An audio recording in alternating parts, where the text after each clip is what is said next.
Hello, everyone, and welcome to the 411 Ground and Pound Radio Show, your weekly look into the wide, wacky, wonderful world of mixed martial arts. Boy, did we have some of all of that last week. I'm Robert Winfrey, I'm your host for the show. On the agenda this evening, or whenever you happen to be listening to this, we're recording it on Sunday, December 9th. So whenever you happen to be listening, Godspeed and party on, and thank you for your patronage.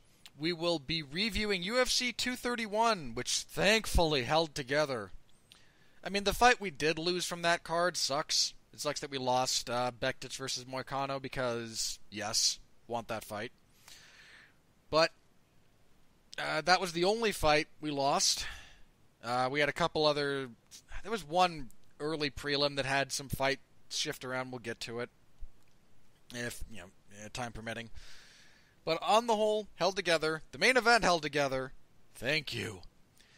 I was so looking forward to this fight, and it delivered in spades. Second best fight of the year, from where I sit, between Max Holloway and Brian Ortega in your main event. Still didn't quite top Whittaker-Romero 2, which is... We've got a couple of more events, and some really good fights on paper, but that's still the gold standard at the moment for my fight of the year. Jeez. If I had to do... I'm probably going to do a year-end column, so if I had to do fight of the year right now, Whittaker-Romero, Holloway-Ortega, Ferguson-Pettis, Jacare-Weidman, and... What would be number 5? I don't know. Maybe Zombie and Rodriguez, but that fifth one's really up for grabs, and I'd have to go back through a lot of fights from earlier this year. Because... we had some great... Maybe Cejudo Johnson? I mean, I disagree with the decision, but it was still a really good fight. Anyway. Still a couple of events to go, and we could easily see that list upended. But that will be on the docket, and we will be previewing the last UFC on Fox card. UFC on Fox 31? I'll double-check the number. Shed a tear for the Fox era. It's gone. No more crappy FS1, no more crappily paced FS1 cards. And let us all hope that the stuff on ESPN doesn't have the same pacing issues, because it was the worst. It was just the worst. But we will preview that card. That 4-fight main card for UFC on Fox. I won't say it was the worst. It could have been better. I've seen far worse. Such as? Strikeforce on CBS, Strikeforce on Showtime, Elite XC. Showtime wasn't this bad. Not in terms of pacing. Okay, hang on. Not consistently this bad in terms of pacing. They had, I'm sure there were events here and there, but man, again, just consistently being that poorly paced. I just think we have no more than 10 fights is what I'm advocating. That would be a nice start, but we don't need. I don't think we need 2 sets of prelims anymore. We certainly don't really need 4 on each platform. We don't need 4 Fight Pass and then 4 Fox Sports ones and then 5 on the main card. That's a bit of overkill. No more than 2. I mean, I'd be fine with 2 on Fight Pass, 3 or 4 on Fox Sports, on whatever other preliminary platform, assuming it's, again, paced properly, and then the main card. But yeah, we don't need... I don't think we need as many as we have right now. But the point being, the UFC on Fox main card for next week, that's pretty great.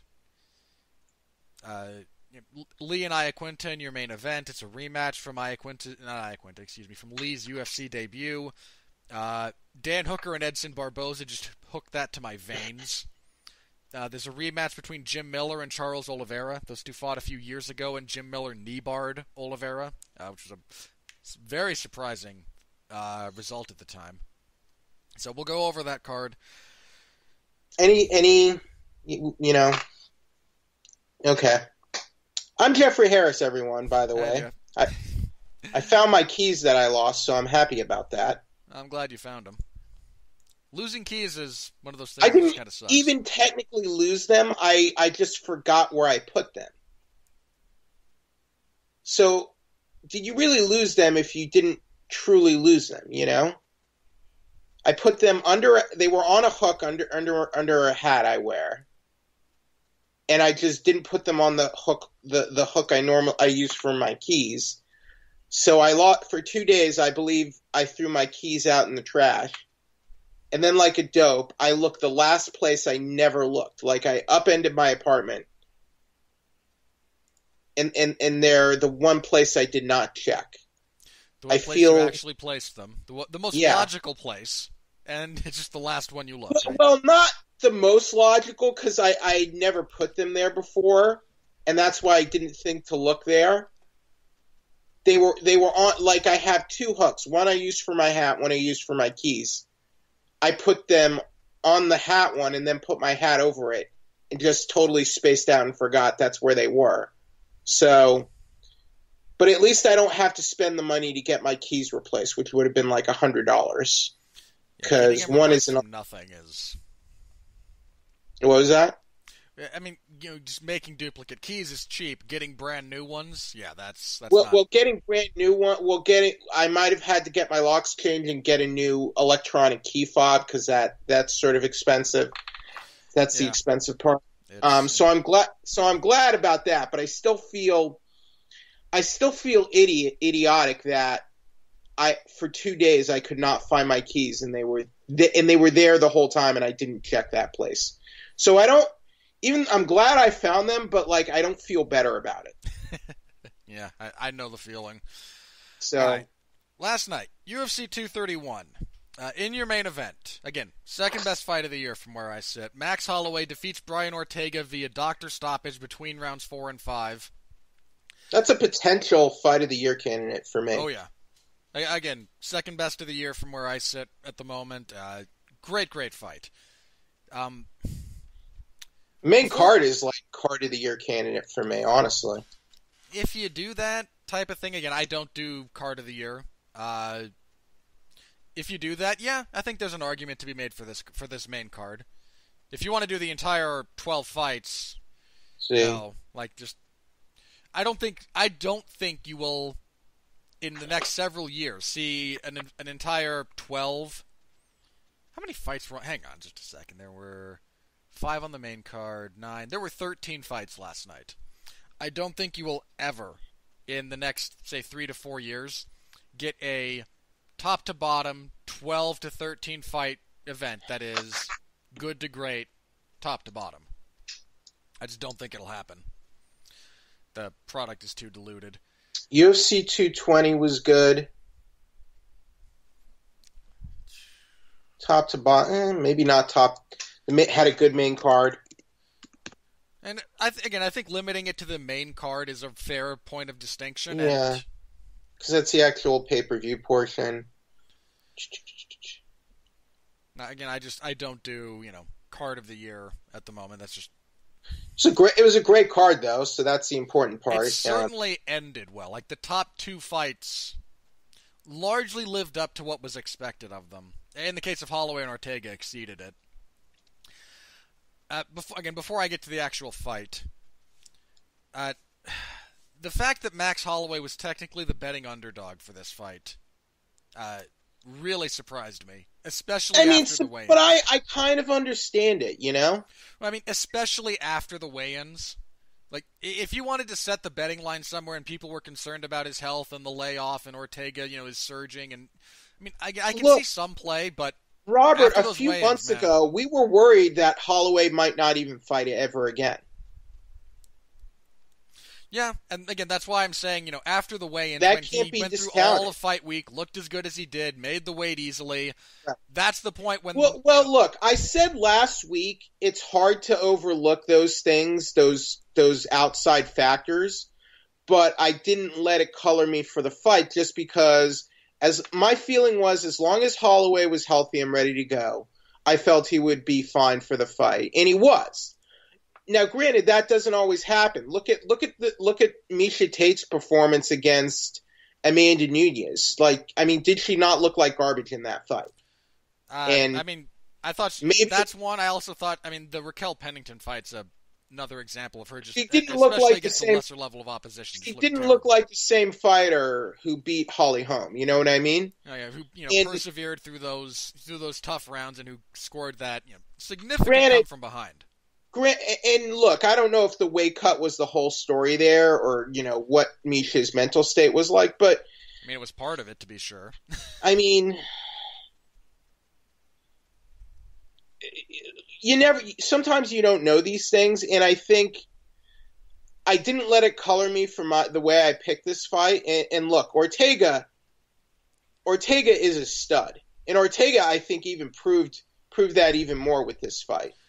But the betting odds, when we get to the technical aspects of this fight, these two have chins of absolute granite. I think we can't. Neither of them fell over after all the damage they took. That shocked me.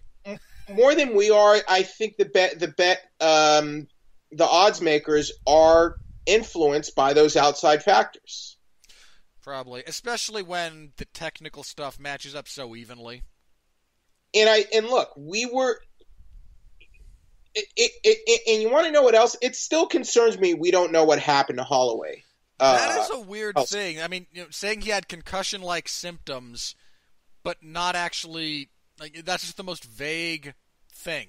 Like, it is a really weird thing that happened to him, and we have no explanation for it. Like, none has actually been offered about this is what actually happened. That's a very weird thing. It's still of great concern to me, and I'm not saying Holloway has to move up. I don't even know if it's the weight. I don't know what it is. It could be. I mean, he might have just got hit really hard in training, and it just carried over that long. That happens. I mean, there's any number of things it could be. He might have had vertigo. I don't know. Vertigo could have had some kind of other just physical illness that was manifested. Could have had like some sort of. Maybe he has like an inner ear infection or something. I don't know. That could be. There's all kinds of things that can do stuff like that. Yeah. But look, Ortega. It wasn't. To me, it's not. What were the betting odds for Till versus Woodley? I don't remember off the top of my head. To me, it's not as offensive as like Darren Till being the favorite over Tyron Woodley. Yeah, that's fair. Because Brian Ortega, he had a meteoric run going into this fight, and he finished Frankie Edgar, he finished all of his UFC opponents. Yes, and Frankie Edgar is still fighting at a high level after that loss. So, yeah. To me, it wasn't like Darren Till beating Donald Cerrone and then scraping by Stephen Thompson and then getting a title shot, right? To me, it's so. Just for the record, I know that somebody asked me that I'm not going to say who. Till was even. Yeah. Okay. So that was even money between the two. So, but to me, it was not to me, Woodley was the clear favorite in that fight. Yeah, the reason I bring it up for this fight, I had someone, for the sake of privacy, I will not divulge who, ask me because there are different sites that will let you do like live betting on MMA, right? And someone just asked me, so if I can get plus 500 odds on Holloway stopping Ortega via TKO, should I take it? I said, yes. Jump on that like a starving man on a Christmas ham. Because, again, there were places that was the odds. And, again, plus 500 for those unfamiliar with betting lingo is essentially 5-1 odds on Max Holloway getting a TKO stoppage over Brian Ortega. If you took that bet, you cashed, my friend. And okay, now look. Woodley, I believe, opened as a slight underdog against Till. By at least one betting odd, by one odds maker. So And to me, that's I don't care offensive. much where they. I care less about where they open because you place them to entice people to bet. So opening Woodley as an underdog, anybody who took that bet at those odds. Yeah. But look at what Ortega. Look at what he did. He submitted Moicano, who was the backup alternate for this title fight, right? Yep, he's the Submitted only him. guy that's beaten Moicano. Moicano's on Cub a good Swanson run. submitted Cub Swanson, and Cub Swanson has basically been a perennial top 5 featherweight for the last several years. Beat a former UFC lightweight champion, Frankie Edgar, who's not only been a top featherweight contender since he moved down. Fought He's twice for the title. Never been finished. Never been finished in his career before that fight. And Ortega Frankie stops him in the first wars. round with strikes. No, Also, incredibly impressive. Also knocked out Clay Guida, who used to fight. Whatever else you want to say about Guida, he's not easy to finish. Right. And Guida, a longtime UFC veteran, used to fight, at one point was a top lightweight contender. At one point. Okay? And Thiago Tavares, who was another... Is Thiago Tavares still in the UFC? I believe he is. So. No, he's not. But Tavares was a longtime UFC veteran as well. Yeah. Fought for the UFC. He carved up Tavares, man, from the bottom with elbows. Tavares had these horrible cuts on his face. For like 10 years. So, and he finished all those guys. And again, never been beaten. So, to me, I can see the argument for Ortega being the favorite because here's this young, surging, grappling submission expert who can also knock you out. And there was a lot of I picked Holloway, I did, and I love Holloway, but I think Ortega had a lot more upside than someone going into the fight had a lot more upside than someone like Darren Till. I feel like Ortega was a much more legitimate contender for this title because I feel like he truly earned it. Yeah, this was clearly the top 2 guys in the division fighting it out. Right. As for the fight itself, wow, woof, Max Holloway, man. If you don't enjoy watching Max Holloway fight, I don't know what to tell you. This was the things he was doing in that fight. This was beautiful, man. Holloway's ambidexterity in transition when he strikes it's second to none. It looked like he was getting hit. It looked like he was absorbing punches and absorbing the momentum and transferring it throughout his body. Like, did you notice that kind of stuff? Yeah, no, he's very good about rolling with punches. And I think it can... A, he's got a great chin to begin with. Right. B, he just kind of knows how to get hit. And... Because he got... Ortega in the third round tagged last night. Him. He got tagged quite a few times. We can't overlook that. No, he got hit a few times here. Jose Aldo hit him with some pretty good flurries in both of their fights, and he just kind of smiled. And that's defense, very dangerous. That is dangerous, though. It is. But he was able to deal with it. So I think what impresses me about Holloway's defense is that it's not impermeable. Mm-hmm. But because again, he gets hit. But if he does get hit, he just knows how to deal with it properly. Well, and he doesn't get hit clean nearly all that often at all. Ortega caught him a few times. I did see him using that he has this weird kind of liquidy flowing movement, and he did slip some punches with it that I thought was really impressive. He also does a good job of getting just out of the way. Yeah, and part of the problem with just watching his fights generally is that you need to watch them a second time to really get a feel for what landed clean and what didn't. You think Anderson Silva would do stuff like that too, though? Do you remember that? Yeah, Anderson had kind of the same thing. That was just, okay, no, this looks like it lands, this kind of lands. this doesn't land at all. This lands on the glove and makes a nice sound, but doesn't actually He has hit a anything. style. His style last night sort of reminded me of Prime Anderson Silva. I can see that. But, Okay. yeah, I mean, just volume punching, accurate punching from Holloway. Again, I thought the first round was closer, though. You gave it 10-9 Holloway, and I think that's fine. I thought that was a close round, though. Like, it could have been a swing round. It was. I'd have to rewatch it. I mean, Holloway's just volume and efficacy. Again, it's not that Ortega was blown out of the water, but I thought that was pretty clearly for Holloway.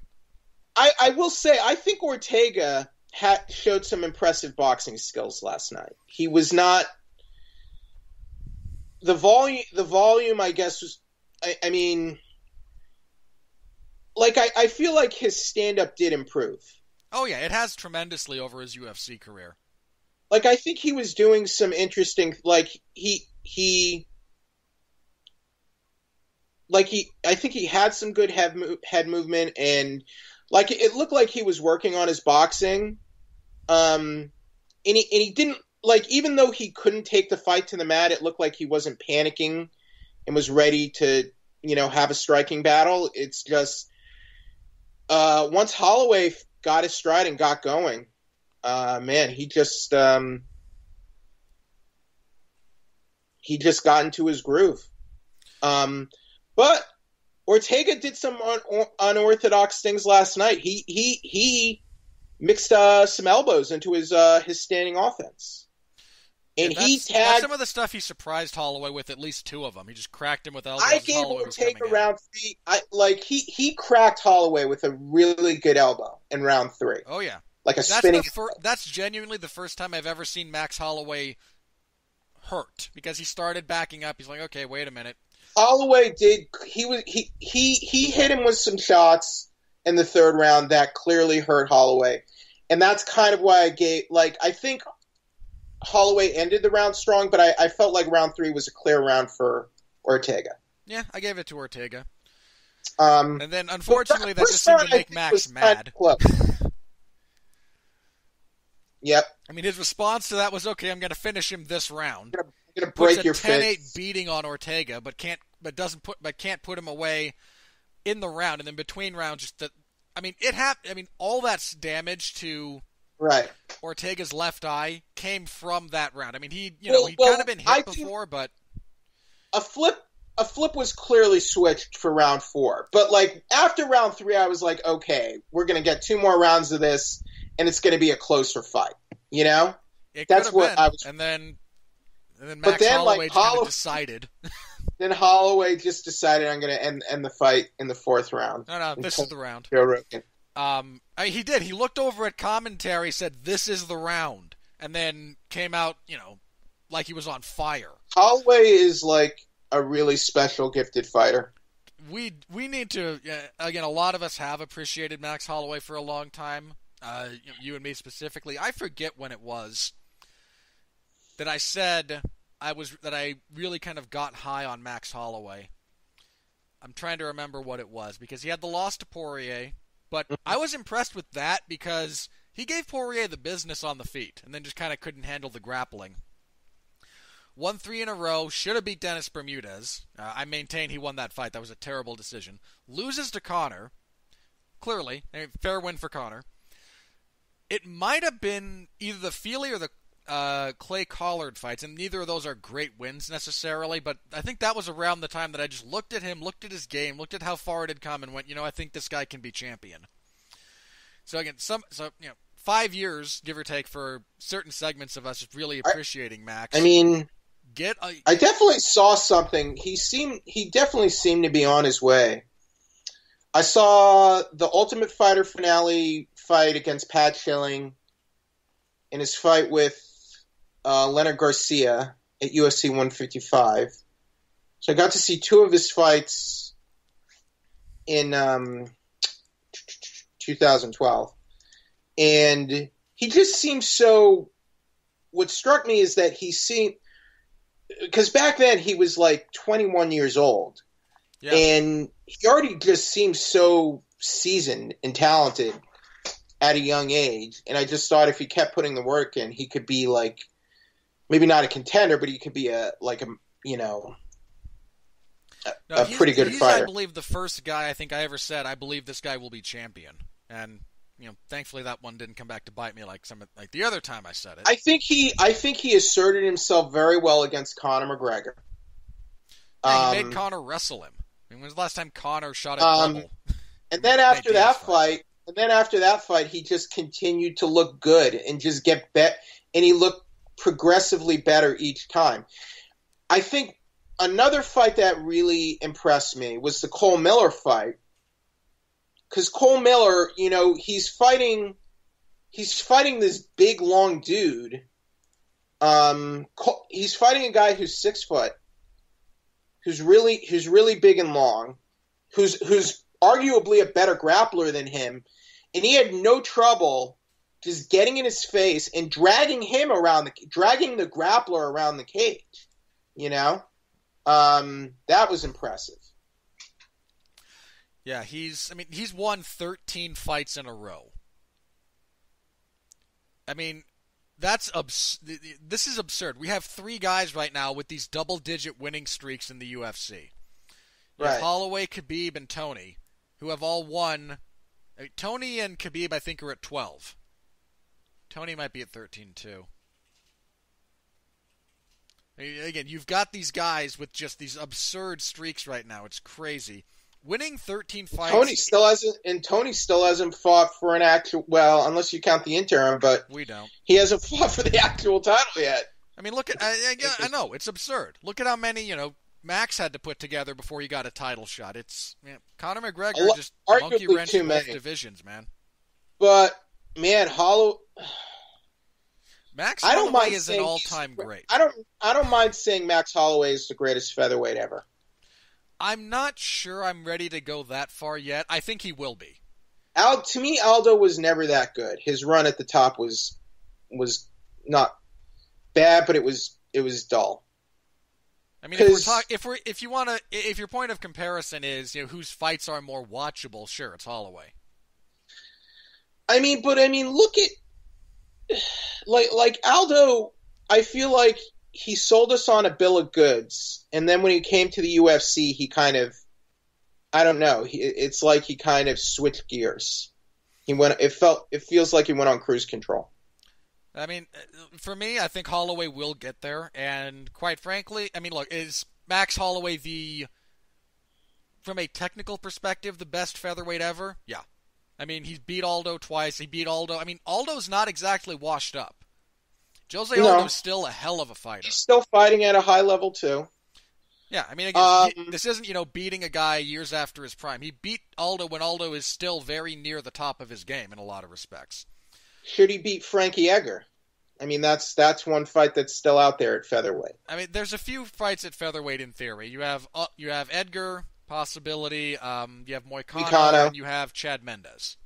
But I mean, is Moicano even as compelling of a matchup as Ortega? I don't think so. In some ways, yes. Moicano's a better technical striker than Ortega is, and just about as good on the ground. But he lost to Ortega. He did. And Holloway had no problem dealing with Ortega's submissions and grappling. He even attempted submissions on Ortega. And he held a front headlock. That's not the same thing. Well, it looked like there was another, I think, a straight guillotine attempt, and I think he just kind of. But Ortega attempted a leg lock. He just stepped out of it. Whenever Ortega went for takedowns, he had tremendous balance. Oh, Holloway's always had exceptional takedown defense. No, but I mean Ortega is arguably the best grappler he's ever faced. Wouldn't you agree? He's the best. Aldo's more of a counter strike. He's the best jiu-jitsu practitioner. All right, he's the best BJJ guy he's ever faced. I mean, Ortega, and I still like Ortega. Yeah, not a wrestler. His wrestling is he counter wrestles. He does not actively wrestle. Right, but he was able to. He had no trouble dealing with that and just staying out of danger. Max Holloway's great. He was able to step out of the leg lock attempt, and I mean, he dictated. Whenever Ortega wanted to get it to the ground, Holloway didn't allow it. So yeah, there was only one decent takedown attempt from Ortega, and he got it, to his credit, he got Max's butt to the mat, but he couldn't get control over the hips or upper body, and so Holloway was able to just kind of hit a technical get up. And that was in really the first round, right? First or second, I can't remember. One of those two. And what a great fight! And you want to know what? Oh, great fight! I'm so glad the fight was stopped after the fourth round. Yeah. I mean, his eye was a mess. He could not see out of that eye. But I mean, Ortega's toughness last night, because he would not go down. Yeah, I mean, to me, that was the absolute craziest thing about this fight. These two, Holloway with his volume and pressure has knocked down everyone he's fought, basically. Ortega has power and pretty good technique, and they were both digging the body on each other, and he cracked Holloway at least once. More than once, I think. Had him hurt, had him backing up. Throughout the entirety of the 20 glorious minutes this fight lasted, neither man knocked the other one down. Right. When you consider the number of strikes they landed on each other, that's absolutely absurd. I mean, Max Holloway landed 290 significant strikes in that fight.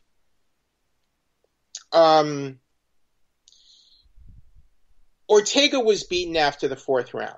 That was a clear 10-8 round for Holloway, even under the old rule set. And I believe Ortega would have definitely answered the fifth round, but it should not. But just because you can does not mean you should. Yeah. When you're after he was beaten up that much and his eye was almost swollen shut, there's just, you're a young guy, promising career, live to fight another day.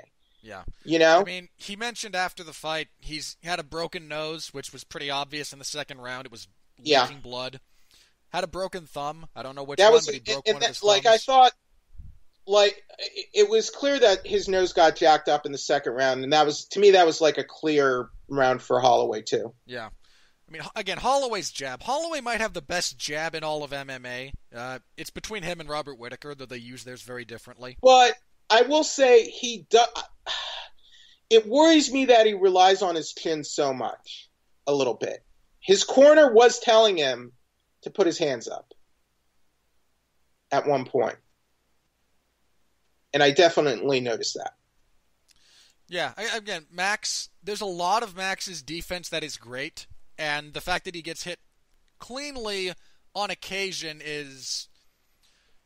Again, it's kind of troubling, but at the same time, it looks like he doesn't mind it and he's ready for it, and I think that's fine. And I think it clearly works for him now, but it's not gonna always work like that. No, you know what I mean? Living on your chin. He doesn't live on his chin, but he does have it to fall back on, and one of these times it's not going to be there. That's very true. Like Hendo would often rely on Hendo, Chuck, Vanderlei. I mean, everyone who had all those years of exciting fights and whatnot, they all Shogun.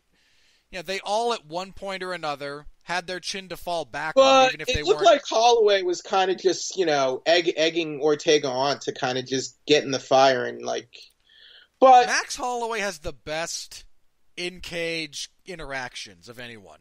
But I feel like Holloway, with his movement, he could avoid and slip punches even more than what he was doing. Almost. Maybe. Holloway's defense also serves to set up his offense more than more purely defensively minded fighters. Fair enough. I mean, he was slipping and then landing these just sick 1-2s, really these 4-punch combinations. It was, again, Max Holloway it was really awesome. Something. But here's my thing. Could he duplicate this at lightweight? Where it's a different playing field. I mean, against the majority of the division, I think he could. I mean... Now, I'm going to tell you right now. If he were booked to face Conor McGregor tomorrow, I would pick Max Holloway in that fight. Yeah. In a rematch. In a heartbeat. I would love to see that fight. That's the only Conor rematch I want to see. A fight with Habib. I'd probably pick Khabib, Robert. Here's my thing about that. Hang on, because this got brought up. Mm-hmm. For me, that depends on the circumstances. When they announced, Holloway was going to step in on 6 days' notice and fight Khabib at lightweight coming off of the leg injury, I was leaning towards Khabib pretty heavily. A lot of people, smarter than I am, started doing, tactical analysis and tape study and whatnot on how they would theoretically match up. Right. And I think there's definitely a physicality and a size differential that would be at play. Yeah. But what Max does technically to defend takedowns, to position himself around the cage, is exactly what you need to do to beat Khabib. Now, Max is from a technical perspective, the worst matchup for Khabib. I think those are good points. At the same time, if they were to just have a straight fight, both guys get to prepare, I think I would still pick Khabib. I genuinely don't know. A fight with Tony. That would be a wild fight with Tony. That would be a wild fight. That's my dream fight, man. I would probably pick Tony Ferguson in that fight. I don't know. That's one of those that I don't know. I almost don't want to see that fight because both those guys are two of my favorite fighters, and I would not want to see the other guy lose. You know what I mean? My thing about that is, again, Tony's a big guy, especially long, and brings violence. But Tony's also a wild man, and Max excels at dealing with wild men. My thought is, if the UFC has Max move up, I feel like he shouldn't move up for anything except a title fight. Is my feeling. That or a money fight with Conor. And I'd be fine with that because I think he beats Conor. Quite honestly, I would again. That's the only Conor McGregor rematch of all the guys he's fought that I genuinely want to see. Quite frankly, I think he embarrasses Conor. Quite frankly, it depends. I mean, again, Conor's Conor's not either of our favorite fighter necessarily. Full disclosure, but there's things he does well that could trouble Max. But Max has become so much better since their first fight. I would pick Max. I really would. That would be an interesting fight again. My dream fight in MMA almost want that fight to happen just because I want to see Conor get I want to see Conor get embarrassed until he's forced to go to Bellator or Golden Boy MMA. Neither of them could afford him. All right. Again, who knows? Great fight. Loved it from start to finish. Great stuff from both guys. Great toughness. Great technique, great adjustments. Feel bad for Ortega, but I think he showed. I think he showed a lot last night. To me, it's not like a moral victory or anything, but I feel like he showed a lot even in defeat. So yeah, he basically struck with Max Holloway for 4 rounds and had success. Again, he lost, but he was not drowned. He didn't embarrass himself by any stretch of the imagination. No. He did better than Darren Till did. That's for damn sure. I mean, he did better than anyone has done against Max Holloway in 5 years. Right. And that includes some, Aldo, who's an all-time great. That includes, a lot of great fighters. And again, this was a great. I'm just saying, Aldo never had fights like this when he was on top. Yeah, he did have a few fights like this. I mean, if you want an actual discussion of what happened to Aldo as he got to the UFC and things, and that whole transition happened, I think there's a couple of things that played into it. was crap. The Hominick fight was underwhelming. Aldo, when Junior was on top, Junior was like. He was a fairly sizable draw for the heavyweight division. And Junior was just smart enough to know that, I should learn a little bit of English. People will understand me. I'll get my message across. And fans appreciate that. and he became a very popular fighter, and he became a top draw for a while. So, I mean, Aldo just could have done more to market himself to the American fans, I think. I mean, Aldo's personality's always been a bit off. He's been a bit standoffish to I don't know, like the general media. in WEC, he seemed like this, like he had he seemed different. But whatever. It seemed like he changed once he became a champion. Well, there's a difference between fighting for something and having stuff to lose. You know, Aldo came from nothing. And there's also like, a thing I miss about the Aldo who would do like backflips off the cage and run into the crowd and like dance with the crowd and things like that. You know, granted, I imagine commissions don't like that. No, they really don't. I mean, Justin the Gaethje liability. Got temporarily suspended for doing it. He would do funny stuff now and again, and he just kind of stopped doing that. Yeah. Looked like he wasn't having fun anymore, for one thing. And he could have learned a little bit of English. Come on. I mean, there's a question about just how, again, if you're going to fight in a promotion that is predominantly based around the United States market, there's an argument for that, but I mean, it also is of no value to him outside of that. You know, he doesn't live here. But look, it was a frequent point of contention for him, and he just never became like that big star when he was in the UFC. There have been a lot of guys that's true of. You know, Shogun doesn't speak English. Shogun knows enough.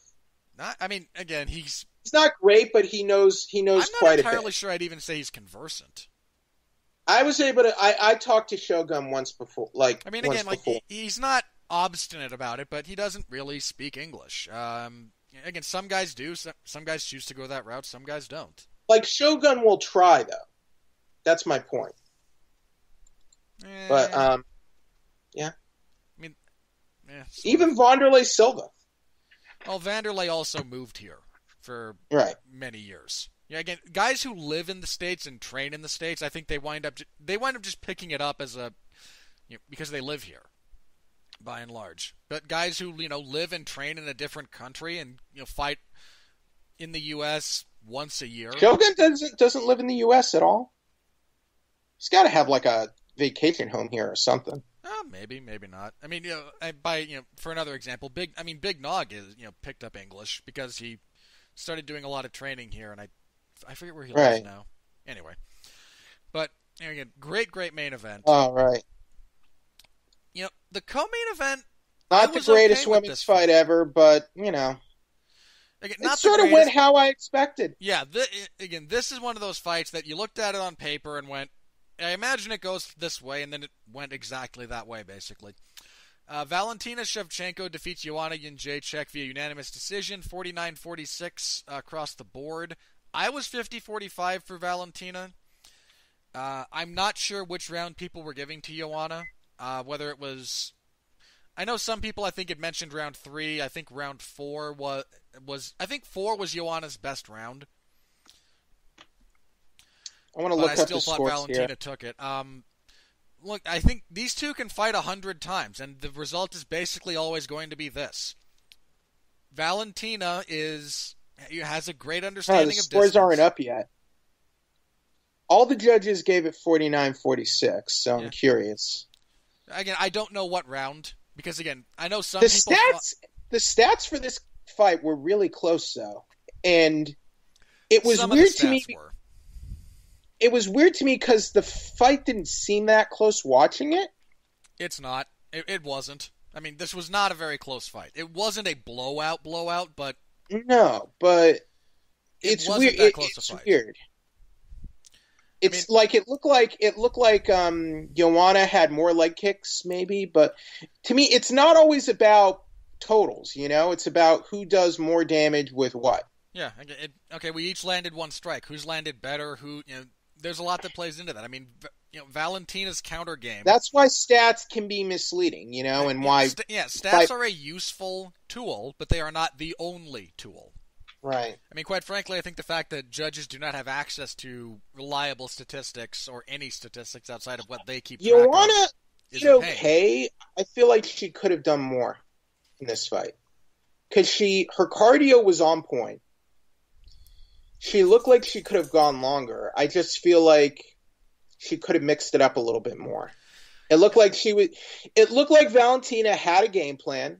She followed her game plan and didn't deviate from it. And Joanna didn't really have anything else to adjust to. Yeah, I think what troubles me about Joanna at this point, and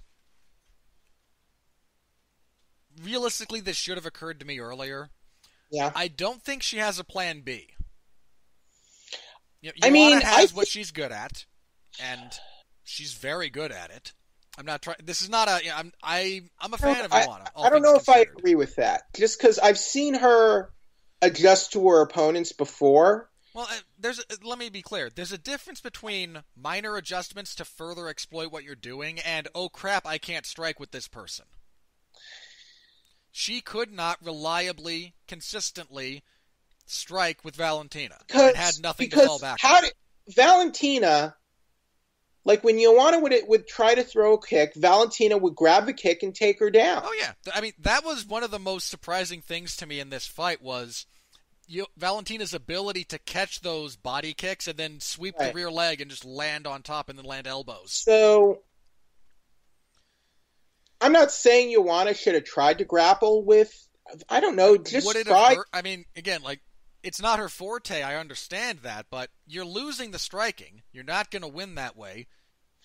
Again, what's plan B? But it also looked like Joanna was like throwing a lot and not really landing. Yeah, because she okay. And they were not far apart from each other the entire fight. Because all right. Well, hang on. Go ahead. Give me a minute to organize my thoughts here on this. Joanna has a great understanding of distance, as does Valentina. They both do. Right. Joanna two of the best in the hang on. They're both better playing Matador than Bull. Both of them. Right. Right. One of the key differences is if her opponent is not coming to her, Joanna will go forward.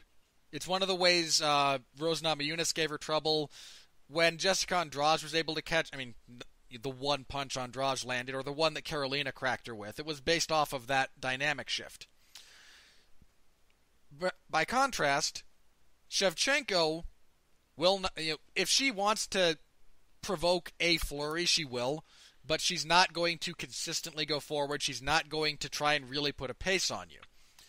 By contrast, when these two fought, Joanna, when Valentina isn't coming forward and instigating, Joanna's instinct is to be first, to be the one landing first, to land the jab, to land the leg kick, to land something, to provoke a response.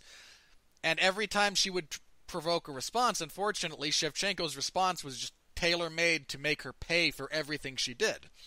So Joanna's jab is, they're close to each other, but it's falling, 3 inches short because and in fairness to Joanna, she knows if her jab is going to land. She's not. She landed some good leg kicks. She landed a couple. Some good leg kicks, but just Valentina is dialed in to beat the style, not just Joanna specifically, but everything about the style that Joanna brings plays into what Valentina does so well. Her counters are exceptional. Her counter flurries are great. It was a very interesting technical fight, but I just feel like Joanna. I feel because she is talented and skilled, I feel like she could have maybe. Now, look, this might not this could be partly due to her coaching and her coaching staff. Some of this also, I wonder the degree to which Joanna's game has just been figured out, and that doesn't. I don't know. That doesn't mean everyone can beat her, but there's so much tape on her now that it feels. I mean, even the Torres fight was closer than it would have been, say, 3 years earlier. I do just kind of wonder the degree to which people just have a read on her. This is kind of the reason I'm worried if Holloway moves up. Like I see Holloway being competitive, but can he be as successful at lightweight as he is at featherweight? I'm not sure. Well, I mean, he's the best featherweight in the world. Could he be the best lightweight in the world? Look, maybe featherweight is a good weight class, but look. lightweight is vicious, Robert. I mean, we know this. It's shark infested. It's bloody, and if you had like a huge tournament at lightweight, I believe guys who are like not even ranked would probably beat top ranked guys. That's how competitive lightweight is. You know, that's how like a guy like a lightweight champion like Gomi gets submitted by Marcus Aurelio. You know what I mean? Yeah. Lightweight is just a whole different ballgame. So Joanna might be an easier weight cut for her at flyweight, but it might be a tougher weight class for her overall. I don't know. I mean, I quite would frankly, pick her to beat the majority of that division. I mean, times out of 10, I would probably see this fight going the same way. I mean, quite frankly, this fight, yeah, I think Valentina just beats Joanna every time they fight. How does Joanna do against, someone like Jessica Ai, who scored a crappy split decision on this card? I think she'd probably beat Jessica Ai. Maybe she'll fight Jessica Ai next. Who knows? I mean, how would she do? How would she do against Roxanne Modafferi or she would Nico destroy Montano? Roxanne. I think she would beat those people. Probably. She just is not in a position to beat Valentina. Which is, I don't know. I kind of see Valentina holding this title for a while. It sucks because it makes her essentially the default number one contender who can't beat the champion in two weight classes. Yeah. I mean, she can't beat Rose. Just because, look, if Max Holloway goes up and he doesn't beat Khabib, it's like, what's he going to do? It's kind of concern. It's of concern to me. No, that's fair. Because look, if he moves up, he's not going to be champion anymore, and if he's not going to be champion anymore, he's not getting paid like a champion. So, if he moves up, it has to be worth his while. Because a lot of that's relative to... You want to know what? I think maybe firing George Lockhart was probably a key thing. Because George Lockhart is very shady, if you ask me, as a nutritionist. I don't know enough to have an opinion on the subject. From what I know, it's very shady on his end, and look, when you're cutting weight, having a reliable nutritionist is important.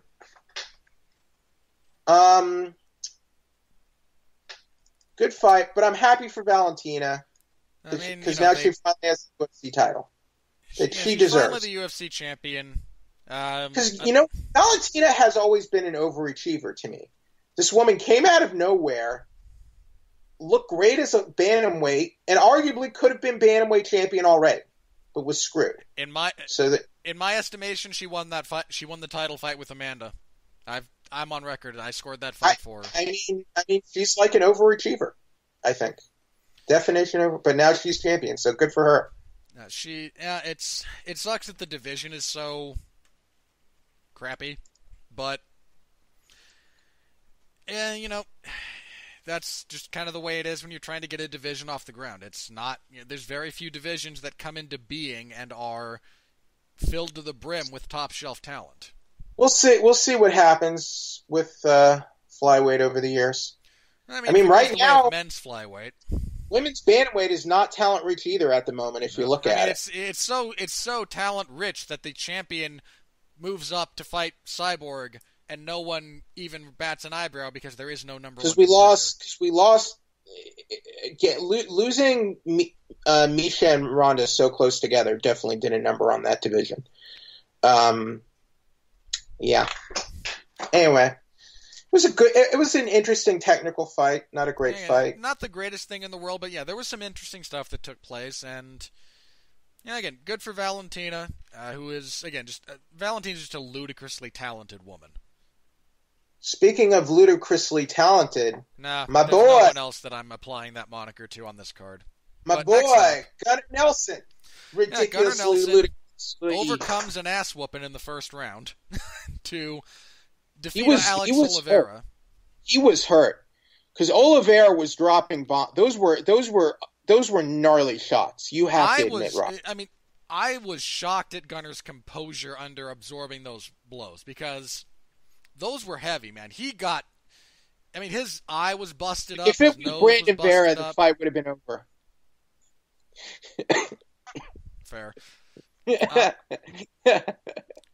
But, Nelson persevered in the second round, got another takedown, got full mount, landed an elbow that opened up. Let me be clear about this. This was not the biggest cut I've seen in MMA. This was not. But whatever cluster of blood vessels he hit, kind of between the. Getting cut on the bridge of your nose, especially like right up between your eyebrows. Looked like a horror movie. Well, just that location, that's one of the worst places to be cut for a couple of reasons. One, the blood just runs into your eyes. That's just the contours of your face. Two, there's a lot of blood that comes out of that location. Was essentially the same spot that Cain Velasquez cut Bigfoot on. And if you remember their first fight, that wasn't a bad cut in terms of, it wasn't a huge one. It wasn't all that deep even. But it bled like a horror movie. Essentially the same thing here. This didn't spurt, like Joe Stevenson and BJ Penn. This was like one of those like decorative fountain waterfalls. It just cascaded out of this cut. It was just flowing out of him as Gunner choked him out. It took 29 stitches, I think, to close up. Cowboy posted about it. This is why I say Gunnar Nelson is like a cold-blooded killer, because like when he's in a position like that, the man has ice in his veins. Those elbow shots were he gave Oliveira a few receipts there. Yeah, and then for as long as it lasted, they did a number on each other. And then he sunk in that rear naked. That's right up. That's probably among my top 5 finishes ever, Robert. Just because of the visuals. That was an absolutely beautiful visual of him slipping around and choking out Oliveira. With the blood, that was a bloodbath. Just like faucets, flows blood out of his face onto It reminded me kind of like if Damian Maia did a similar, like the visual was similar when I think it was with Rick Story, I want to say. He did squeeze Rick Story's head so hard blood came out of his nose. Yeah. It was Rick Story at UFC 153. But man, I love that finish. You got to give it. Look, Gunnar Nelson may not be a contender, but when the man puts it together, he's pretty impressive to watch. Gunnar's grappling is tremendous. His ADCC debut featured him taking Jeff Munson's back in the open weight tournament. It was just. The first round he hadn't fought in a year and a half, basically, since July 2017, and he had a knee injury. Like he had not like a serious knee injury, but he had like an aggravated knee injury going into this fight.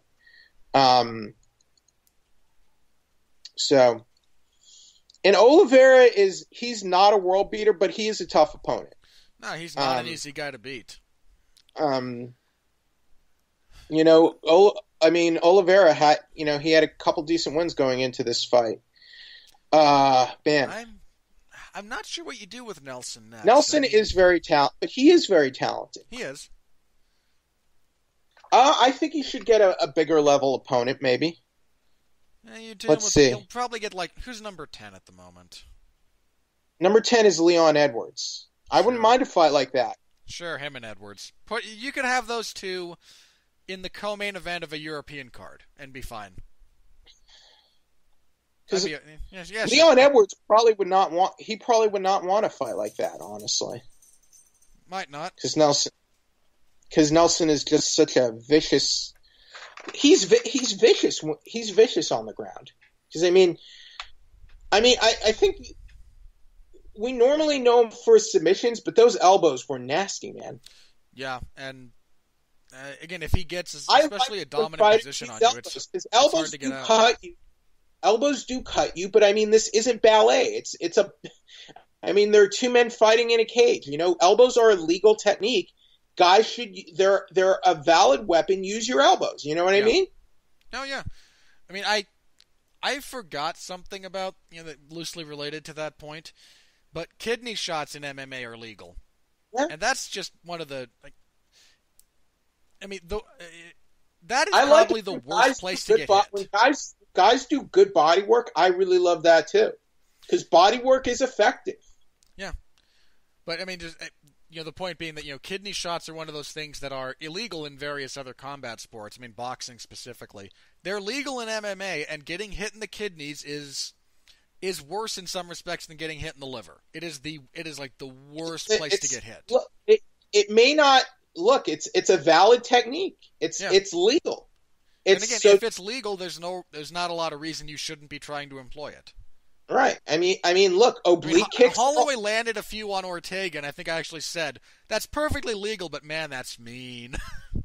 I mean, people complained about John Jones's oblique kicks, and he's like, and John Jones had, and for all the problems I have with John Jones, he had a pretty good response about complaints about his oblique kicks. He's like, the other guy's trying to give me brain damage.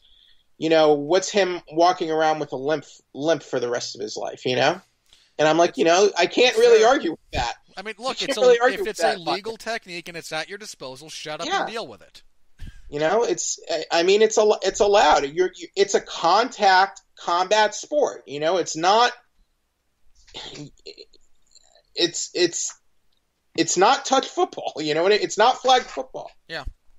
No, again, if it's a legal technique and they are using it legally, stop whining and deal with it. But I love Gunnar Nelson. I'm sorry. That's fine. Look, like who you like, man. I you should like him more. You should like him more.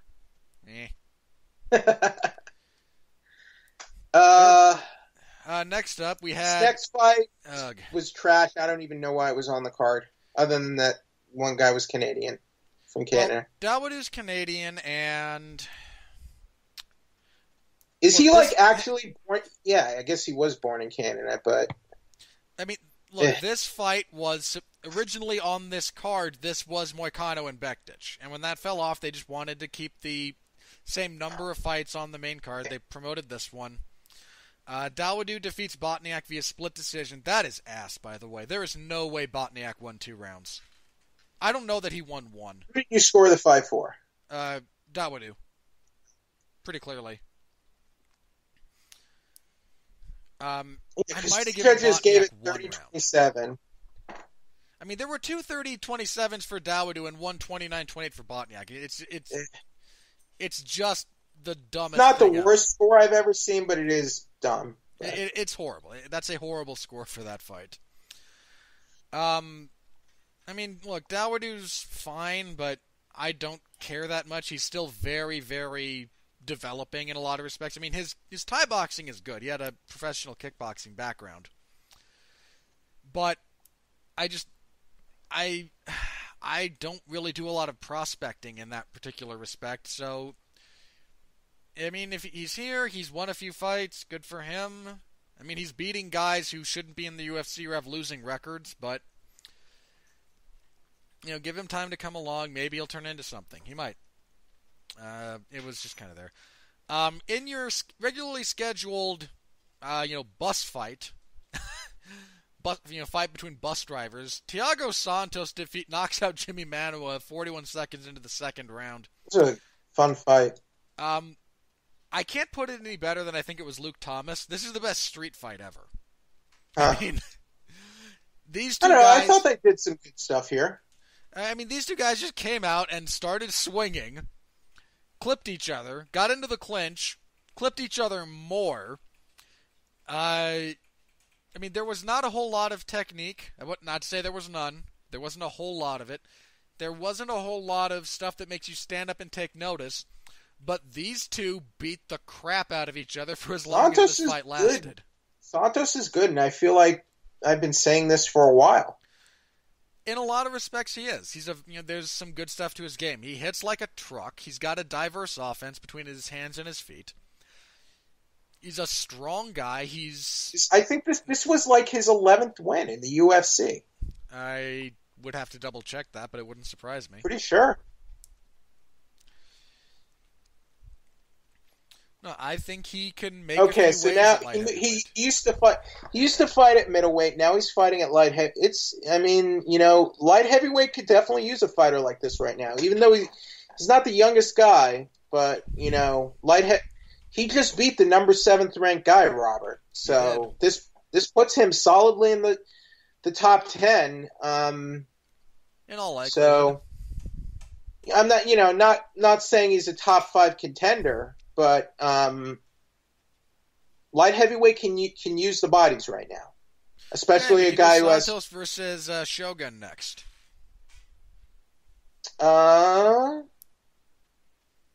It'd be bad for Shogun. I mean, if you hate Shogun that much, I think he destroys Shogun. Quite honestly, I'm just saying, he's now a top 10 guy. Shogun's a top 10 guy. You got 2 Brazilians. Shogun's number 12. That'll probably go up. Honestly, you know what? It does not offend me that Shogun is number 12 right now. That's the killer. Like, oh, Shogun. He's only 4-1 in his last 5. You can make an argument. Like, I can't argue against it all that effectively. But I really enjoyed that fight.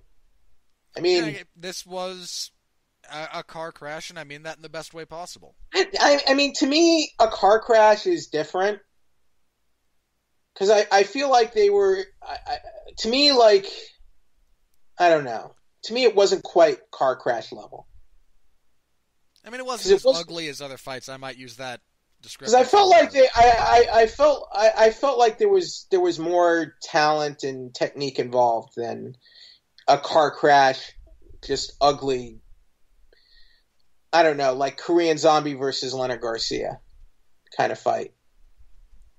Which in those fights can have their appeal as well, but whatever. Oh yeah, I mean, again, like I was thoroughly entertained by Santos and Manoa.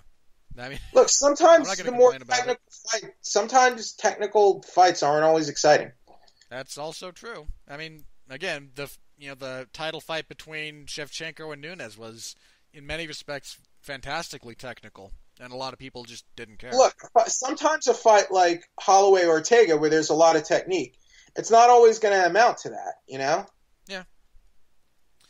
But anyway, that was the main card.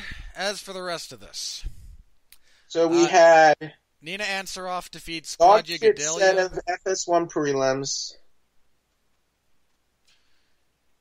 Yeah, okay, we had the worst FS1 set of prelims ever. I'm sorry. I don't think it was the worst ever. One of the worst. Probably one of. That's probably fair. But again, I'd have to go back through all of the FS1 cards and look at them, and I don't care enough. Nina Ansaroff defeats Claudia Gadelha via unanimous decision, 29-28 across the board. I think Claudia's just kind of been figured out. She only has about 7 minutes of fight in her. Probably less. Anyone who can reliably block a double leg, knows how to stick and move, and can keep their back off the fence is going to beat her. And that's just what Ansaroff did. I mean, and credit to Ansaroff for just kind of career perseverance, because she almost retired after UFC, 195? And went on a 3 or 4 fight winning streak since then. He just beat the number 3 ranked girl in the division. And is in the title picture for all intents and purposes. Gilbert Burns defeated Olivier Aubin-Mercier via unanimous decision. This was a relatively engaging fight. 30-27 twice, won 29-28. Burns just heavier striker and too much on the ground. Good win for Burns. Jessica Ai defeated Caitlin Chukagian via split decision. This fight was ass. Jessica Ai won, and she's not going to accept any fight but a title fight next. Good. Don't give it to her and she'll go away. That would be great. To be fair, I'd say the same of Caitlin Chukagian. I don't like either of them as fighters. She's 3-0 at flyweight. I'm aware of that. I'm not saying she can't win fights. I'm saying I don't like watching her fight. She might be next in line. Yeah, that's how crappy the division is. This fight crowned your number 1 contender. I mean, again, I say the same about Caitlin Chukagian. I don't like her fights either. I mean, Look, there's enough. You were so mean. There's enough women in the UFC who just shadow box and ki without actually hitting anything. Jessica is a former flyweight champion. Where? Or no, wait, never mind. She did fight at fly. She lost Aisling Daly for a flyweight belt. Sorry. Look, she was a 130-pound champion. Okay, back when women's MMA had no established divisions and was all about different catchweight fights. Okay. Look, Ai's your probable number one contender. Okay, let her fight Valentina. Let's see how that goes. That could be good for Valentina because, look, she can massacre another woman who's not anywhere near her league. And well, look, at least Jessica has fought for a while and has fought some tough veterans, you know? It's not as bad as Priscilla. It's not nearly as bad as the Cachoeira fight. That's true. Right. Look, Valentino crushing someone is good for her career, arguably. I would agree. Sure. I mean, again, if you're Valentina and this is your number one contender, someone, that's good for it's. It's good for marketing purposes and it's good for your highlight reel. Yeah. My thing about this is, hey, we're getting rid of men's flyweight, but boy, we sure need this division. Because look at women's flyweight. We have Nico Montano. Do I have to look at this division? Chukagian, who had a awful fight. This fight. Again, Caitlin Chukagian is not a very good fighter. Sijara Eubanks, who's like leaving. No, she's left the division. She's moving up to bantamweight. Right, and couldn't even make weight.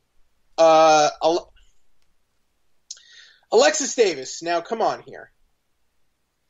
Is Alexis Davis going to be a flyweight champion, Robert? I highly doubt it. Nope. Alexis Davis, like, what was her biggest claim to fame? Was getting destroyed by Ronda Rousey, right? In less than 30 seconds. Right. That was like her big moment. And then, let's see. So she's number 5. 6 is Liz Carmouche, who, I like Liz, but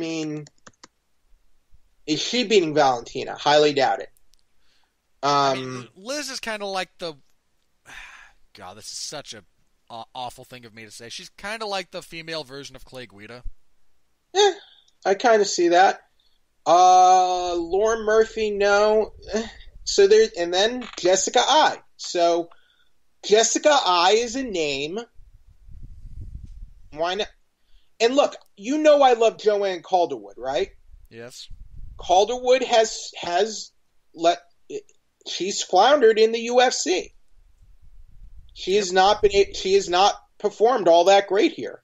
So as much as I would love to see Calderwood flourish and have go on a run for the title, but she just hasn't been able to put it together inside the octagon, you know?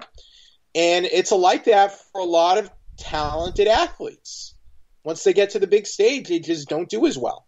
Yeah, it happens all the time. Now, I'm not saying none of these women can get better and have good runs. They can't. You know, that's also possible.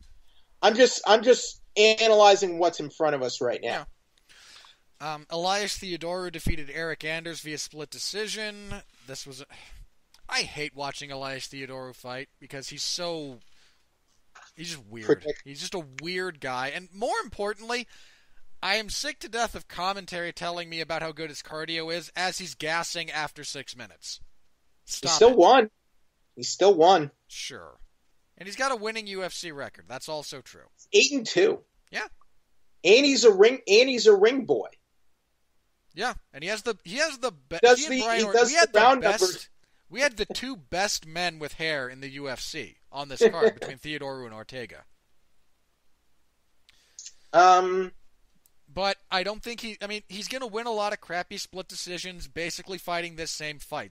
If you've seen one Elias Theodorou fight, you've seen them all. This is kind of the level I kind of see him kind of staying this level, kind of sub top 10.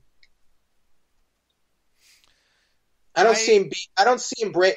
Maybe he can break into the top 10, but I don't. But look, he lost to Brad Tavares, right? I believe so. You know what I mean? This is kind of the level I see him staying, just because aren't most of his fights basically like this? Yes. If you have seen one of his fights, you've basically seen them all. They're all this. I feel like we've gotten a good indication of his skill set. He's not, because look, let's see. In his when he first came into the UFC, he had a couple finishes, and then since that, he hasn't finished a fight since March 2015. It was a lot of time. Hasn't finished in 3 years, and the guy he finished was Roger Narvaez. Narvaez scrubbed out of the UFC after like 2 fights. And Sheldon Westcott. Also not in the UFC. All right. I have nothing else to say about these prelims. They weren't very good. Look, Eric Anders needs to evolve his game, because at the moment he does one thing, and he's got to get some diversity. I feel like he's talented and skilled, but he's like an underachiever.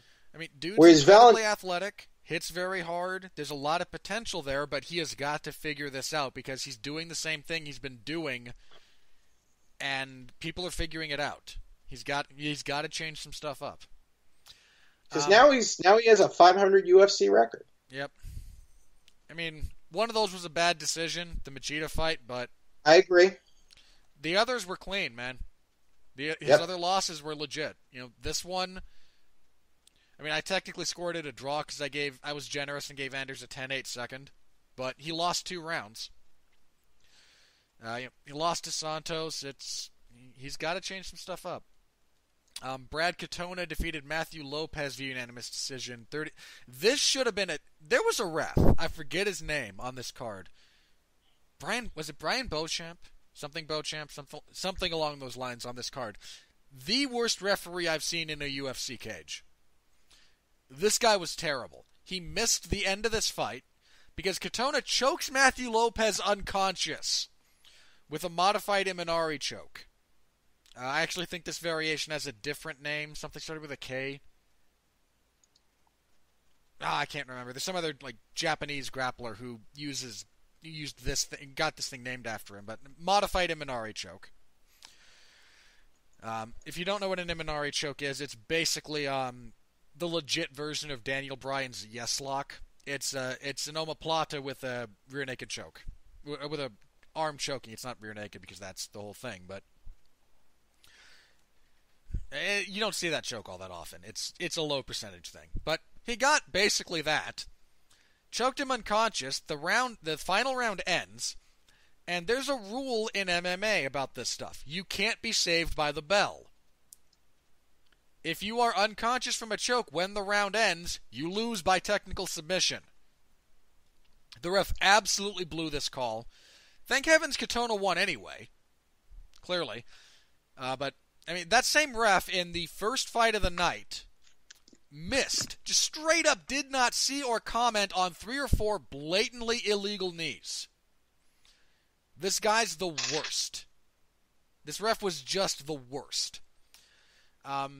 Diego Lima knocks out Chad Laprise in the first round. Laprise shouldn't be at welterweight. He's just too small for the division. Carlos Diego Ferreira defeats Kyle Nelson via TKO in the second round. This was a fun little fight.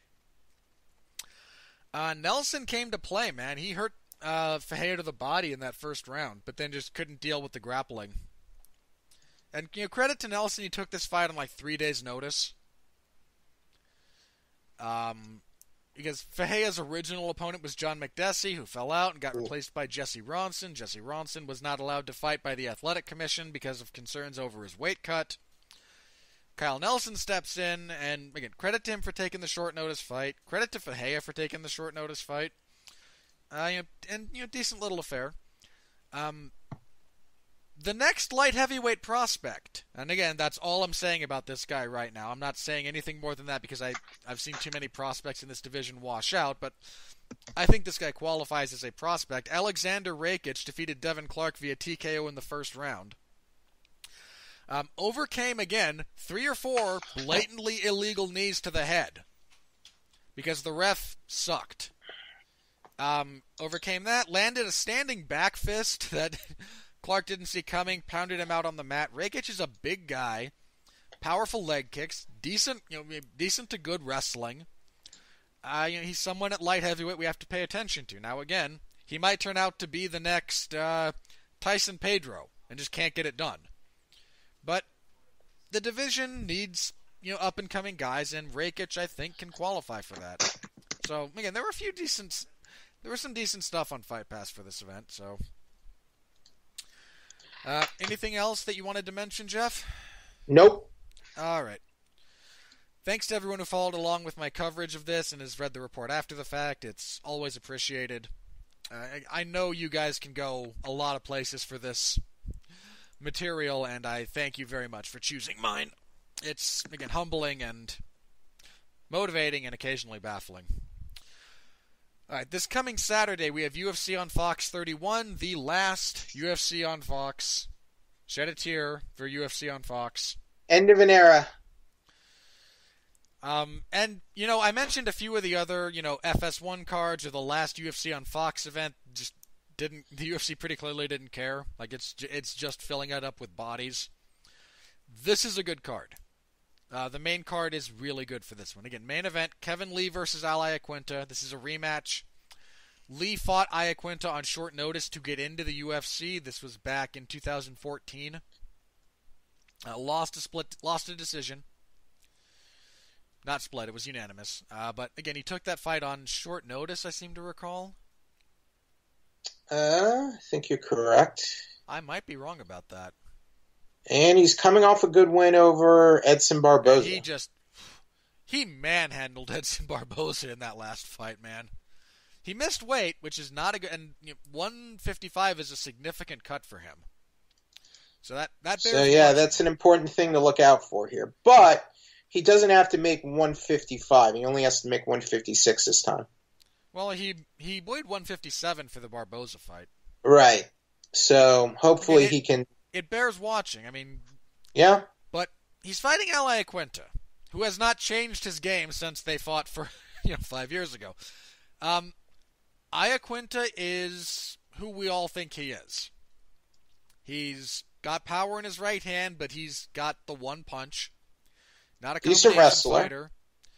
Fights out of a crouch. Pretty good counter wrestle. Pretty good, and that low stance of his lets him kind of defend, just doubles from the outside. But I think Kevin Lee's got his number this time around. I also think so. I think he gets him down, gets his back, and probably chokes him out. I like Al. I like him being around. He's a fun guy. He's got entertaining finishes and some decent fights under his belt, but I think Kevin Lee grew past their first encounter, whereas Iaquinta is still basically the same guy. He's been fighting guys like Diego Sanchez. Was not... He was like the third alternate for Khabib, right? Fourth. He was like... That started as Ferguson, went to Holloway, tried to be Felder, and then there was somebody else. Didn't they also try for Pettis? I seem to recall that Pettis was also on the table, and then they arrived at Iaquinta.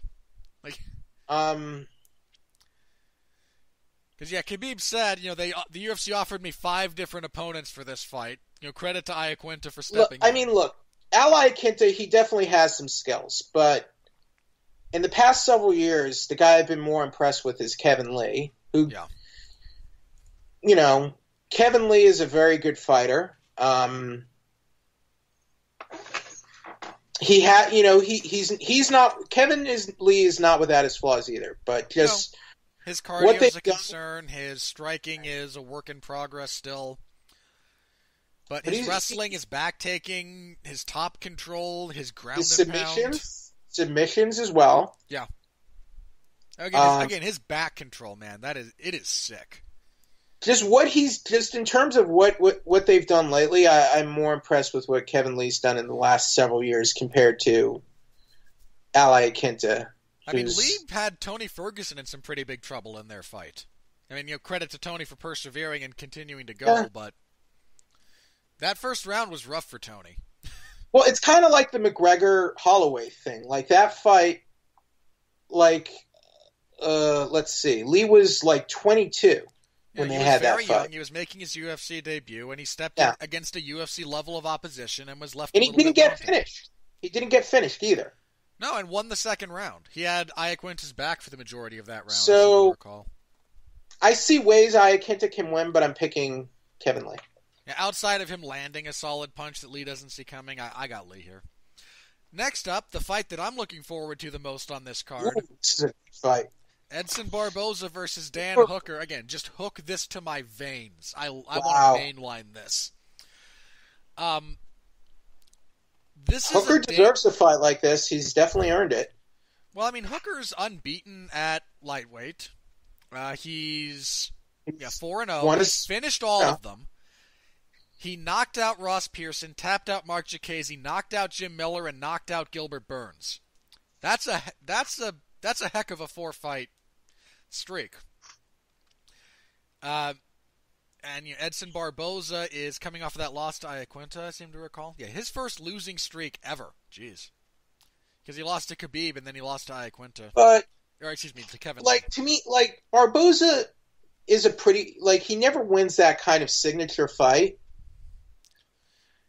But he is a high-level opponent, you know? Yeah. This is a dangerous fight for both guys. Dan Hooker's a very analytical fighter. And he's a very dangerous analytical fighter. Knockout power. Knockout power, good scrambles on the ground. The ability to read you and just figure out what his best line of offense is. Those kind of guys... Barboza has a fatal flaw. And I've pointed it out for years. He does not... You just have to get in his face and be aggressive. He does not deal well with aggression. I think it's a crying shame that the fight that Barboza actually did the best against just a kind of an aggressive fighter, he also lost. The Ferguson fight? Ferguson. If you just look at how Barboza deals with what Ferguson does for the first 7 minutes, especially the first round, everything that Ferguson is doing in that round, 2 fights prior to Barboza would have finished him in the first. He turns Ferguson, he goes to the body, he circles off the fence, he does everything you want to do to deal with a pressure fighter. All the flaws in his game, that's the fight when he handled them unequivocally the best. Here's what I do like about the worst guy in the world. Here's what I do like about Barboza. When he finds his rhythm, he turns it on. And he is a great striker. His striking is really dynamic. He's a great kickboxer. He's a very technical and dynamic kickboxer. And when his opponent, if his opponent is going to plays into his game plan, he knows how to fight. But that's the key. If his opponent going to wait, stay at kickboxing range, and let him find his groove. But when he finds his groove, he's amazing to watch. And he knows how to put it together. But when he's put in those pressure situations, going back to that fight with Jamie Varner, he doesn't respond well to pressure. Michael Johnson beat him doing that, doing nothing but that. Look, look at the fight with Jamie Varner. At that point, I think we thought everyone was high on Barboza. Yeah, and he just suddenly here's Jamie Varner of all people. Well, look. I mean, to Barboza's credit, he's managed to kind of stay at a pretty high level in a very competitive division for quite a while. Let's see where he's number 5 right now, and I'm fine with him being. Well, actually, after 2 losses, maybe he should probably be more like number 8, maybe. Yeah, there's a bit too much nostalgia, for want of a better phrase, right, about him at the moment. He should still be in the top 15, but he's too high. Like when he fought Khabib, at that point he should have legitimately been in the top 5. I have no problem with that. Now he should maybe be a little... I don't mind if he's in the top 10, but I don't think he should be in the top 5 right now. Yeah. But this is tough. I'm picking Hooker. You I'm know picking what? Just nuts Barboza. to it. I'm on the Hooker train for this fight. I'm I might picking regret it. Barboza, but look, it's pretty simple. If he follows the template that's been set many times before, he can beat Barboza. I believe that. Yeah. That's it's the big question about an analytical type of fighter like Hooker against an explosive, rhythm-based dynamo like Edson Barboza. Are they going to wait too long analyzing and let the other guy into the fight, or are they able to change gears and I'm picking Barboza because this is still like Barboza has his issue, but this is still a different level of opposition for Hooker that he's not faced before. That's true. Again, I'm going with Hooker. I'm just, again, he could falter here. Wouldn't shock me all that much, but I got Hooker. This is a huge opportunity for him too. Oh, massive, huge, massive opportunity. Next up, we have another. This is a good fight that will probably fly under the radar a little bit. Rob Font and Sergio Pettis at bantamweight. Is this bantamweight? Okay. Okay, so they're not making him fight at fight. He couldn't make. I'm picking Rob Font. I am too, actually. I mean, there's a lot. Sergio does this thing where he shows up to a fight, shows elements of his game that are technical, that are sound, and manages to still do enough to lose. Or to win. Because he does have a winning record. He does have a winning record. I am not trying to trash Sergio Pettis here. Not at all. He has 8 wins in the octagon. He's 8-4. Yep. So I got Rob. He hasn't finished a single fight in the UFC. That is true. Now I got Font. I think Font's a really good striker. His boxing, especially, he's got a really good jab, and I think that's going to trouble Sergio. I think Font's the slightly bigger guy, and I'm not sure Sergio ever really got good at fighting guys bigger than him. I'm picking Rob Font just because he's fighting Sergio Pettis. That's fair. Opening this up, we have the rematch between Jim Miller and Charles Oliveira. Charles Oliveira, do not, after this fight, if you win, say, please, I want to go back to featherweight. Stop it. Just stop it. Oh, boy. Miller had a bad run for a bit, but he's coming off a win here. Is this a winnable fight for him? UFC. Is this a winnable fight for him at all? It's winnable. I mean, I'm going to laugh if it plays the same way as their first fight, where Miller's kind of dives on a knee bar that Oliveira doesn't see coming. Oliveira's the same in a lot of respects. I used to think Oliveira could have been a contender, He's always kind of disappointed me. Yeah, he's always faltered at that critical juncture. Because look, I mean, he submitted. I think he was the first guy to finish Hatsu Hiyoki in the UFC, at least, or maybe not the first guy to finish Hiyoki.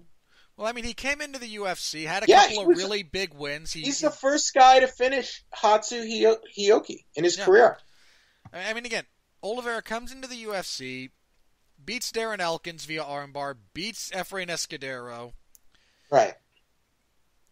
Loses to Jim Miller because Miller, crafty veteran, and Miller was on a good run at the time. Loses to Nick Lentz. Well, has a no contest with Nick Lentz. Gets stopped by Donald Cerrone. He, for all intents, to me, he won that fight against Nick Lentz. I mean, he did, but he also, a lot of it was set up via the illegal knee. I mean, he won their rematch, clearly. Loses to Cowboy. Quickly. Cowboy just kind of starched him. Beats a couple of guys who aren't in the UFC anymore. Moves up to fight Cub Swanson. Gets knocked out. Loses to Frankie Edgar. That was a great fight, though. That was a pretty good fight. It was competitive. Goes on a 4-fight winning streak with some good wins. Again, beats Lentz again. Taps him out this time. Taps Hatsu Hiyoki. Beats Jeremy Stevens. Then has the weird neck injury thing against Max Holloway, beats Miles Jury, then goes on his losing streak, beats Will Brooks, then gets smashed by Paul Felder, beats Clay Guida, beats Christos Giagos. So, like, it's I tough feel like he could, based on his career so far, I feel like he could very well lose this fight. Oh, he could. He absolutely could. But I think Jim Miller's on the downside. I mean, Miller has a couple of records. He got submitted by Anthony Pettis at featherweight. Come on. Pettis has a good guard. And he just fell into a guillotine. And in fairness, that was also a pretty wild fight. Now, Oliveira just, again, he has these weird moments where he loses the critical fight. Jim Miller, where does he stand on a bunch of these things? He is currently tied for... He's tied for 5th for most wins in UFC history. He has the most wins in lightweight history, and he has the most UFC bouts ever. You know what? If I were going logically, it would be Charles Oliveira. I'm going to make a mistake. I'm going to pick with my heart and go sentimentally with Jim Miller for this fight. I'm going to regret it. Oliveira's going to style on him. But... I'm going to go ahead and pick Oliveira by submission, but with my luck, Oliveira will do his typical slip on a banana peel, get hurt again, get hurt, and get finished. Because that's kind of what has like what he does, you know. Yep. That's again, this guy has his career follows a shoddily constructed, banana. I remember against Cub Swanson, he had like that delayed knockout. Remember? Yeah, he got cracked and went, stand upright, and then flare flopped. Right. That was at least a good visual, but it was. It really was. But again, that's undeniably he is done some impressive things in his career. There's a lot of talent in Charles Oliveira. There really is. He just hasn't, consistency. Whatever you want to call it, but I just remember thinking when after that Hatsu Hioki fight, I figured he could have been like a featherweight contender. But then reliably made weight. Yeah. I can be champion again. If he wins, he's going to say, "Please let me go back to featherweight." Like, you know what? You make 145 the day before you go have a hard sparring session with Max Holloway. Let's see how that goes for you. Kelvin Gastelum still thinks he's going to be a welterweight champion. I mean, look, if Kelvin had the ability to get his weight under control, he probably could. Yeah, I mean, he matches up very well with, a lot of the top welterweights, but there's that important caveat. He's a very big skill set. But he can't get his weight under control. Congratulations, you fight at middleweight now, and you're going to get knocked out by Robert Whittaker. Because Robert Whittaker is all that is good in MMA. Anyway, that's the main card. Really solid main card. That's a really solid main card for this event. On the prelims, we have Zach Otto fighting Dwight Grant. Weird fight. Probably Otto. Bobby Green fighting Drakkar Klose. That's a surprisingly good fight. Klose is 3-1 in the UFC. Just beat Lando Venata. You have Bobby Green, who's coming off of his win over Eric Koch. Had the draw with Venata before that. This is a solid fight. I'm going with Klose because Green always... metaphorically craps the bed in positions like this. Jared Gordon and Joaquim Silva, not great. Silva, 4-1 in the UFC. Sorry, 3-1. Lost to Vince Pichel. I'd go with Jared Gordon there. I mean, Gordon's coming off of that loss to Fajea, but I think Gordon's got that. Gerald Meerschaert and Jack Hermanson.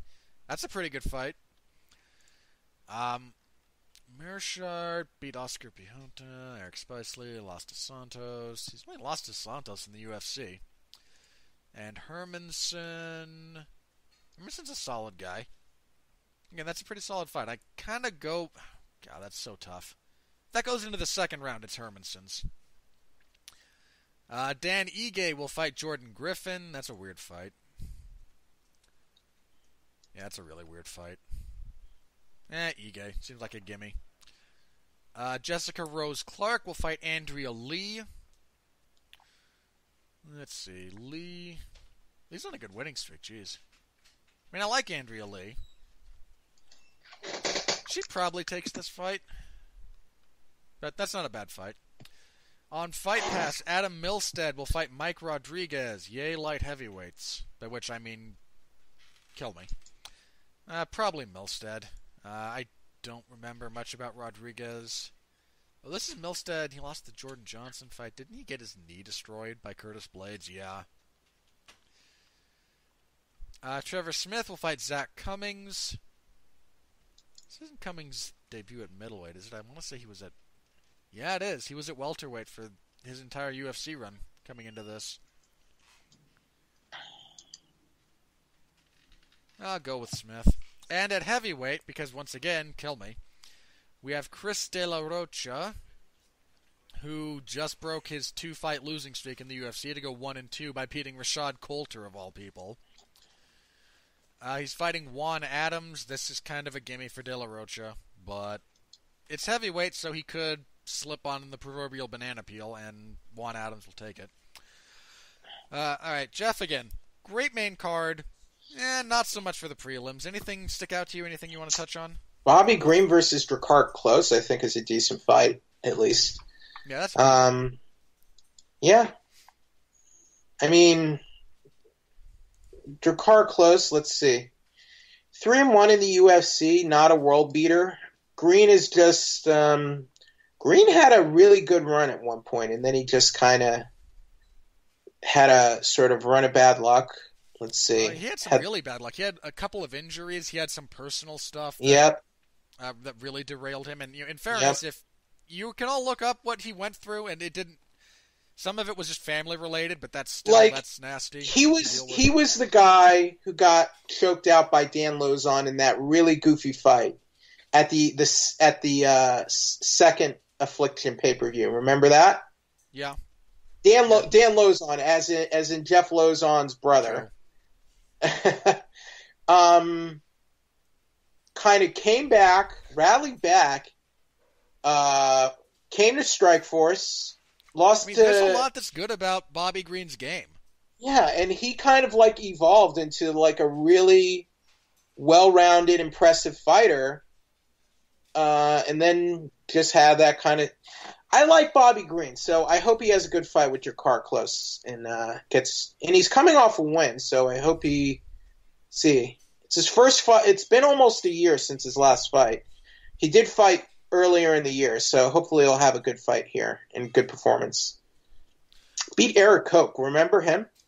Yeah, he was supposed to be the next guy at featherweight 10 years ago. Did Koch retire, I think? He might have. No, he took time off. He moved up to lightweight. And then he lost to Bobby Green. Wow. Yeah, so... He might have retired for a bit, yeah. I mean, announced retirement and then came out of it type of thing. I'm just saying, Green has come a long way from Hood-style Day of Reckoning Affliction. Yeah.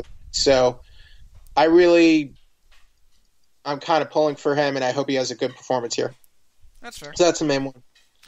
All right. That is, again, UFC on Fox 31 this coming Saturday. I will have coverage of that. Stop by and read it, because I'm actually missing my mom's concert for this, so you better appreciate it. Oh, how sorry, Mrs. Winfrey. I know, it sucks, but... Again, this is why I get paid the big bucks. It's a joke. Right. All right. News for the last week. I want to start with this, and then I'll let you go ahead. Touch on whatever else you wanted to touch on. The UFC did some shuffling of their cards. They announced the main event for UFC Fight Night 140, whatever it is. Their first event on ESPN Plus. It's Fight Night 143. The main event for this will be the flyweight title fight between Henry Cejudo and TJ Dillashaw. That fight was originally supposed to take place a week later for the fight UFC 233 in Anaheim.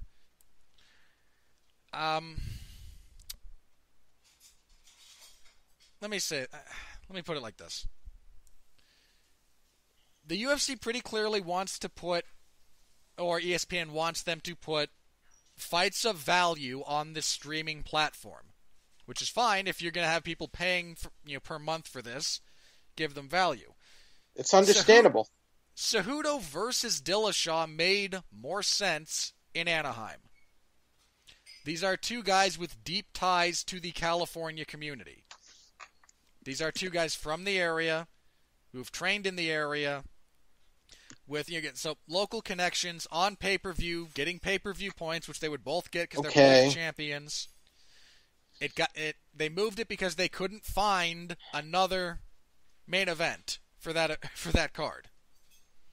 I mean, there were reports. Yeah, there's nothing wrong with this. I'm not saying there's anything wrong necessarily. It's just less than optimal. I mean, apparently they offered Lawler and Askren the main event for that fight night card, and Lawler just said no. I mean, like you're not going to strong arm Robbie Lawler at this point. Like, why would Lawler not want the main event? You think? Why would Lawler not want that? I have Doesn't no want idea. 5 rounds? I don't know. But again, that's what was reported. That was offered to those two, and Lawler. So now we don't have a solid main event for. Well, now we don't. Well, I mean, look, this could be better for it. Here's what's going to happen at 233. I know what your main event's going to be. What is it? Robbie Lawler versus Ben Askren for the interim welterweight title. I don't like it, but I think that's what's going to happen. That's a really good card. Might happen. It might happen because now Dana White and Woodley are angry with each other again. Can I just say this? Look, I'm not the biggest fan of Tyron Woodley in the world. Right. But if your criticism of Tyron Woodley is when does Tyron Woodley want to fight, Tyron Woodley fought 4 times in the span of 12 months. Right. Tyron Woodley is not an inactive champion, okay? If you want to criticize things about Tyron, fine. His activity rate is not one of the things you can criticize about him at the moment. He fought in September. And yeah, so he doesn't want to fight, 4 months later. Well, look, he fought only twice last year, and then he's only fought once this year. Yeah, is he the most active guy in the world? No, but he's also a champion.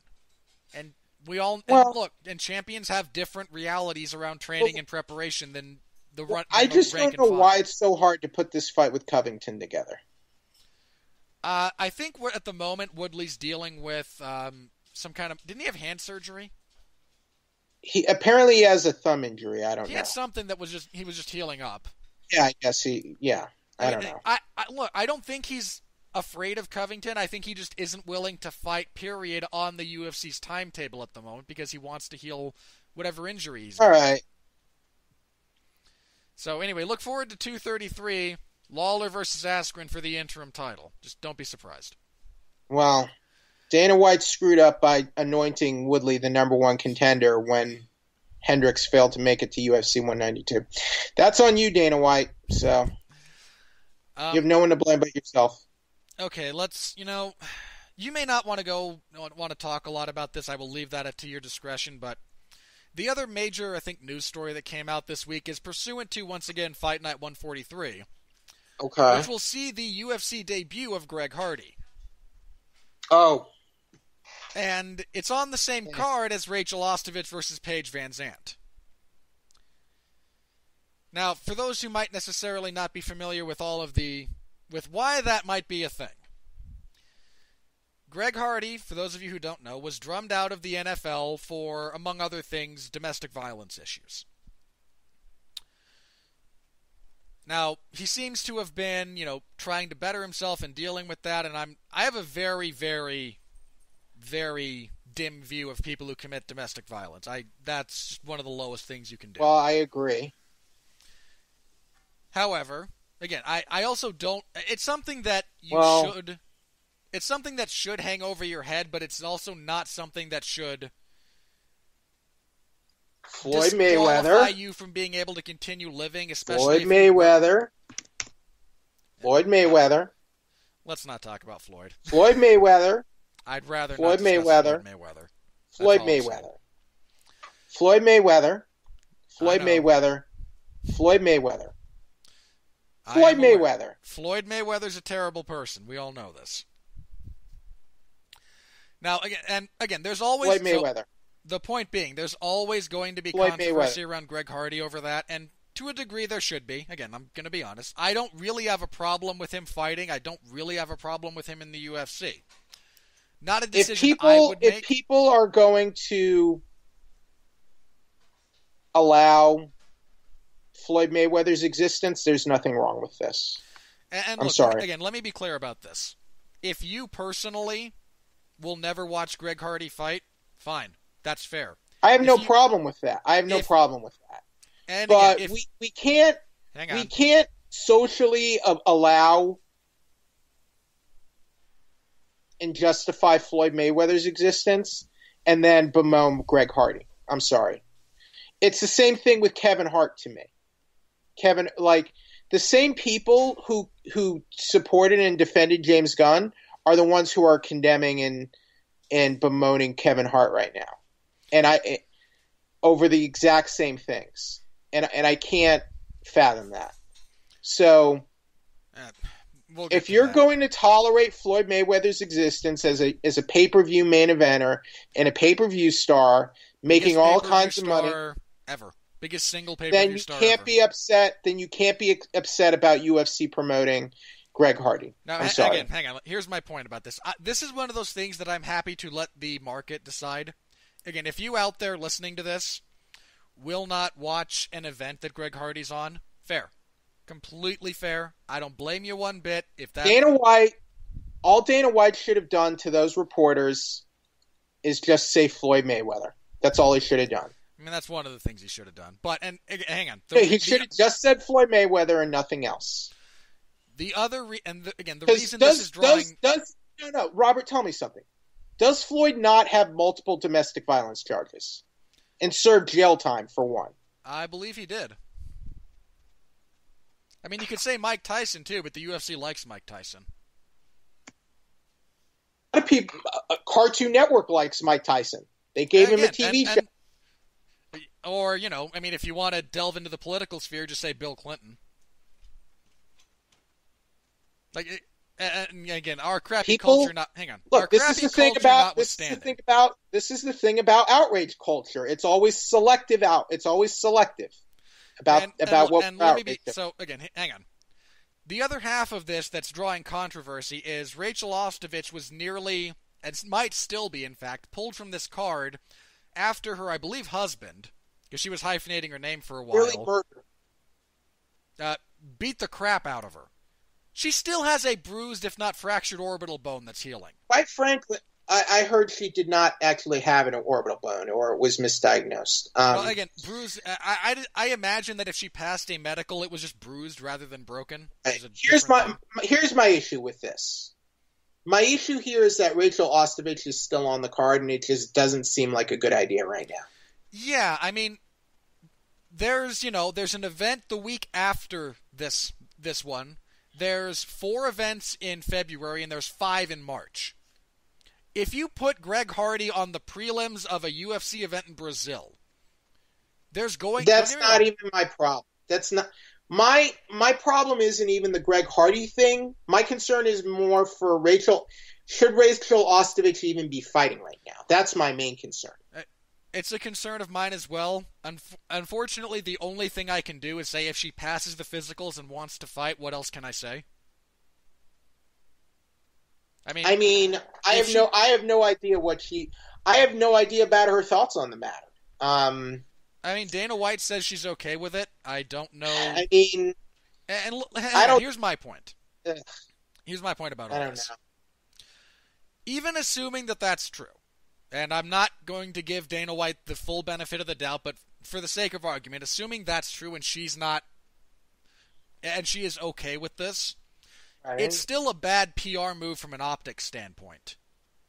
To have a guy who's most famously known for, on the Dallas Cowboys of all teams, I mean, a just degenerate organization, if you're too much of a problem for that organization to put up with you, you're a problem. Not really. Sorry, I know you're from Texas, and I don't mean to completely badmouth the Cowboys, but... Well, I'm not a Cowboys fan, so don't worry. I'm just saying, like... Again, there's always going to be... If you're the UFC PR guys, right? All you have to do with Greg Hardy... But look at how ESPN promotes... Look at how the media promotes Floyd Mayweather and overlooks his transgressions. Yeah, that's mostly true. I mean, like Floyd does a lot of his own self-promotion. Quite frankly, I think the only big dissenter against Mayweather in terms of sports media was, who was that girl? What network? I think she's been on ESPN and NBC. Michelle Beadle? Yeah, Michelle Beadle. Michelle Beadle was like the most outspoken critic for Floyd Mayweather.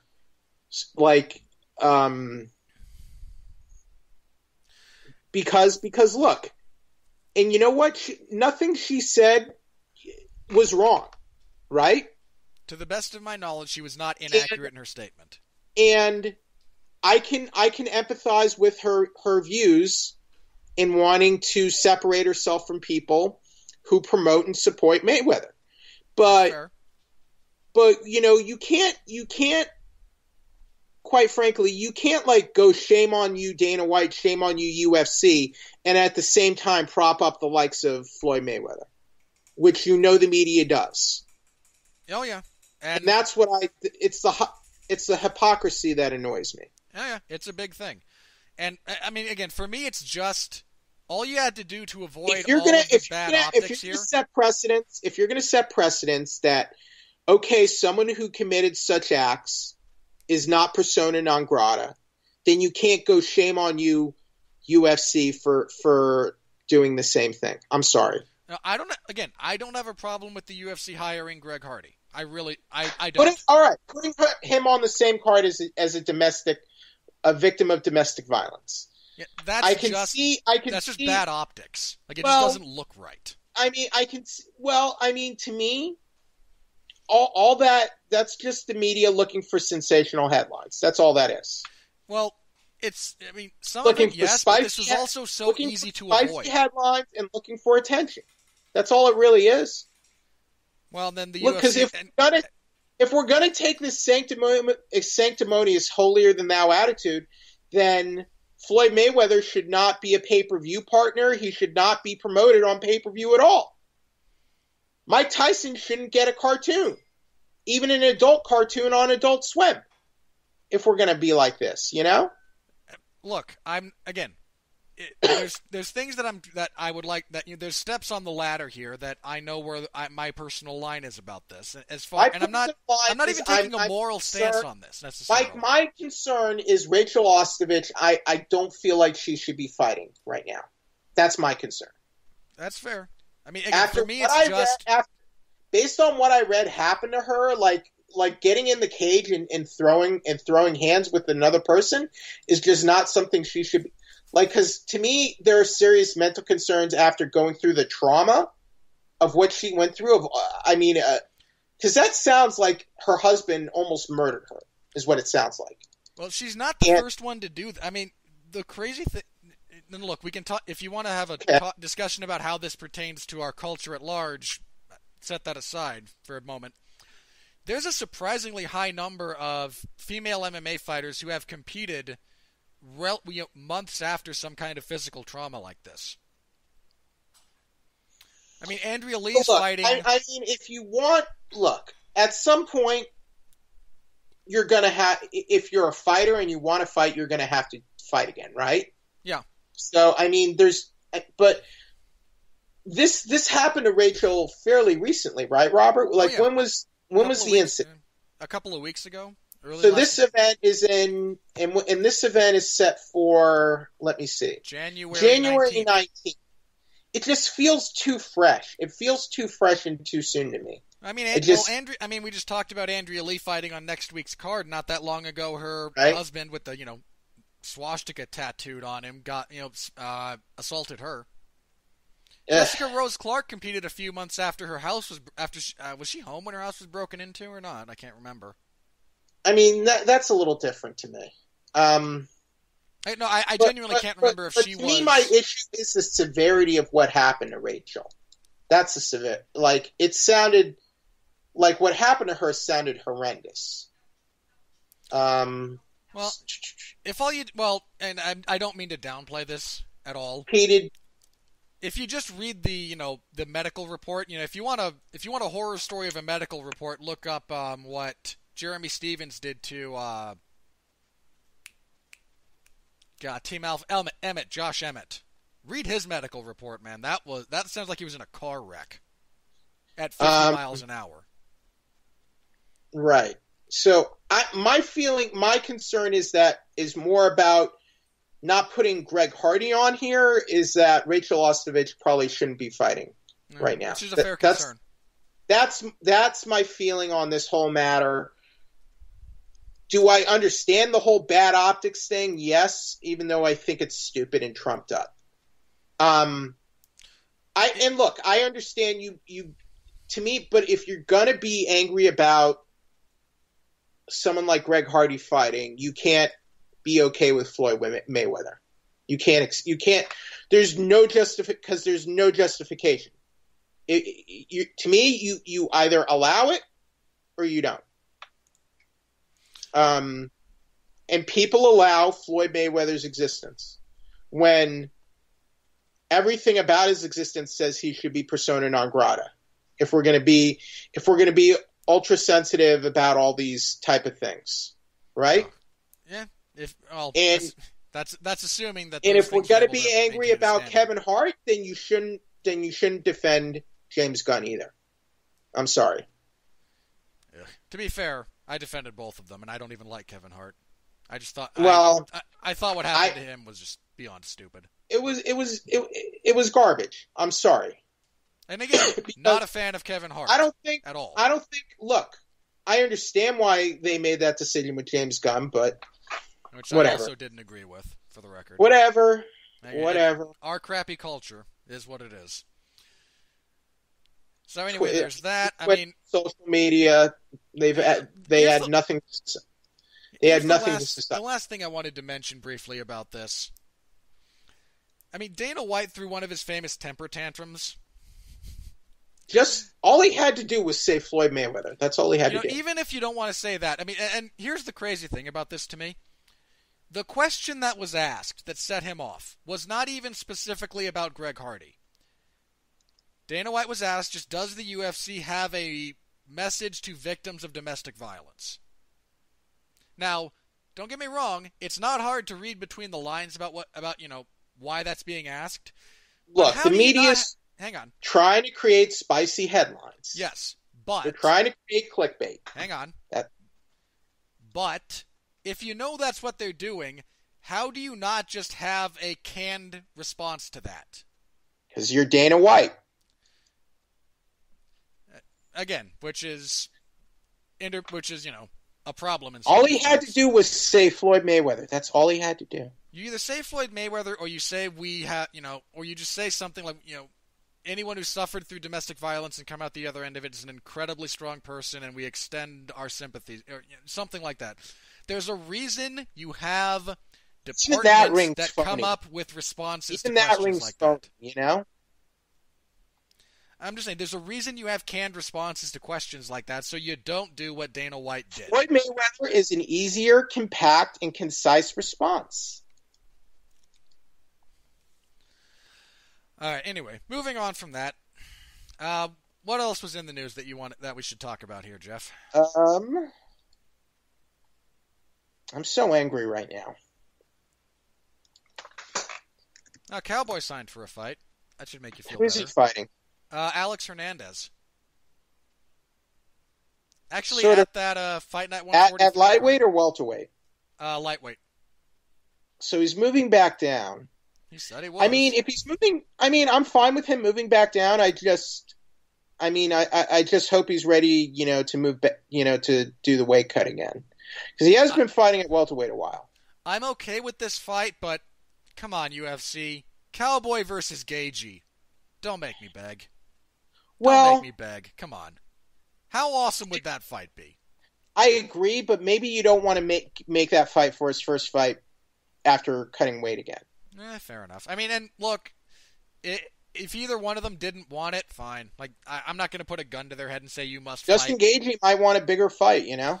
Gaethje might want a different fight. Cerrone might want a different... I mean, and look, it's not like this is a bad fight. Cerrone's not top 5 right now, and Gaethje might be looking for a top 5 opponent. That's fair. And, I mean, this is not a bad fight. You know, Hernandez is a top 15 guy, if not a top 10 guy. I can't remember where he is specifically, but I know he's ranked. Ben Nguyen out of the UFC. Well, sure. He's a flyweight who lost his fight. Every flyweight on the roster right now who loses their upcoming fight is going to get cut. Poor Ben Nguyen. It's very sad to me. They announced Benavidez and Deiveson Figueiredo. Oh, all of my yes. Is that a good fight. Is that going to be a bantamweight, or is it going to be... Flyweight. It's like one of the last flyweight fights. Ugh. It's on the... is that also on 143? Or Fight Night 143, rather? No, it's on UFC 233. Yeah, Benavidez and Deiveson Figueiredo. Again, love that fight. All of my yes. Okay, let's see. I think a couple other fights got announced. Justin Ledet versus Johnny Walker. That'll be something.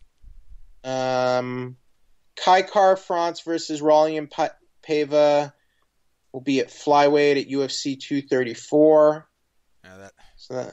That's kind of a... Let me put it like this. I won't be shocked if they have a few flyweight fights after Cejudo and Dillashaw.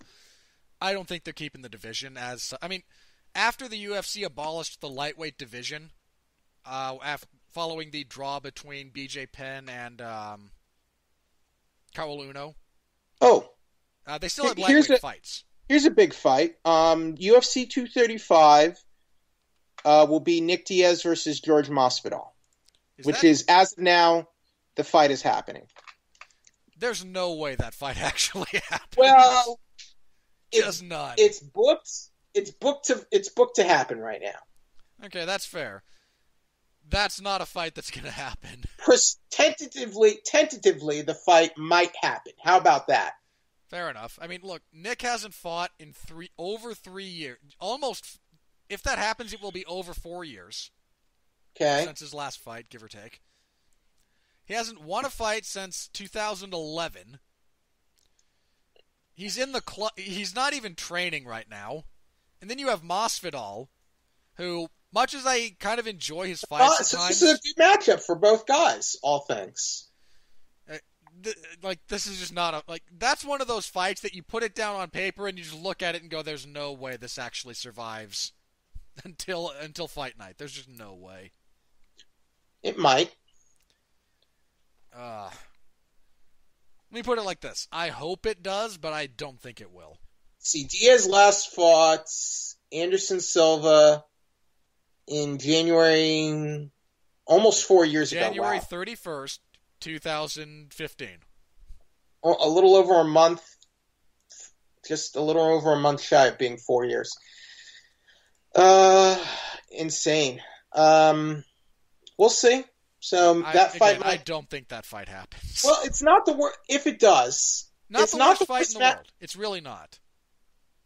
I mean, for both guys, it's a solid matchup, and I'm sure it's a matchup I think Diaz would like, and I'm sure. Well, you know, Masvidal would love this matchup, right? I don't know. Masvidal's a weird guy. He always talks about wanting to fight and then never actually signs to fight. Thiago Santos says he's going to stay at light heavyweight. Good. That's probably where he should stay. Joanna, I think, was indicating at the press conference she wants to fight one more time at flyweight. At least once. So I can understand that because, I mean, it's probably it's easier for her to make that weight. And, I mean, she didn't do terrible against Valentina. No. I mean. Not really. I mean, again, I had her losing all 5 rounds, but she didn't look out of her depth. I mean, it was at least they were competitive, and I'm fine with giving her another shot at flyweight. Yeah. Let her get another win. She'll probably want to fight again at strawweight, or she might want to fight. Who knows? Depending on how things work out, she might be fighting for the title again at strawweight eventually. Or she might want to look. She's 32 years old. She might want to retire soon. Is she really? I thought she was younger than that. I think so. Yeah. Let me see. Hang on. No, 31. She said. All right. She mentioned 32. I mean, look. That's still getting up there for combat sports. Like, she's not married yet, but she has a fiance, and she has talked about wanting to have kids. Yeah. And I mean, look. She's already I'm not sexist and anti. Just let me preface this. Okay. I'm not against women. I love women's MMA, and but women, they want to have babies, and it's tough to fight and have babies at the same time, right? Like, obviously, you can have kids and fight again later. Let me put it like this. I don't think it's a coincidence that there has not been a mother who has won a UFC title. Right. I think the closest was Kat Zingano. I think just the point I'm trying to make here is like, you don't want to wait till you're 40 to start having babies. Yeah. Ideally, you just don't want to do that, because as you get older, this is genetic. Look, there's just more medical complications that come the older you get having kids. Right. It's biology, and guys. Look, Joanna does have a boyfriend who she wants to marry, and I think she is going to want to have kids at some point. Well, she's Catholic, so yeah. Right. So my point here... That's kind of one of the things you sign up for when you're Catholic. The point is here, like, Joanna's days in the sport could be numbered, and I think she's just trying to do as much as she can and get as big a fights as she can before she hangs it up and goes to have kids and gets married. And look, I'm not saying she could never return to fighting, because, I mean, obviously she could, because we have had mothers fight in the UFC and do quite well. Oh, yeah. But look, men do not give birth to kids, all right? So, look, I'm all for women's MMA and things like that, but it's just something we have to consider with Joanna and a lot of top female Look, Misha got married and had a baby, She probably wouldn't have done that until after she retired. And I think most women probably feel the same way. Don't you agree, Robert? Am I saying anything blatantly sexist or misogynist here? No.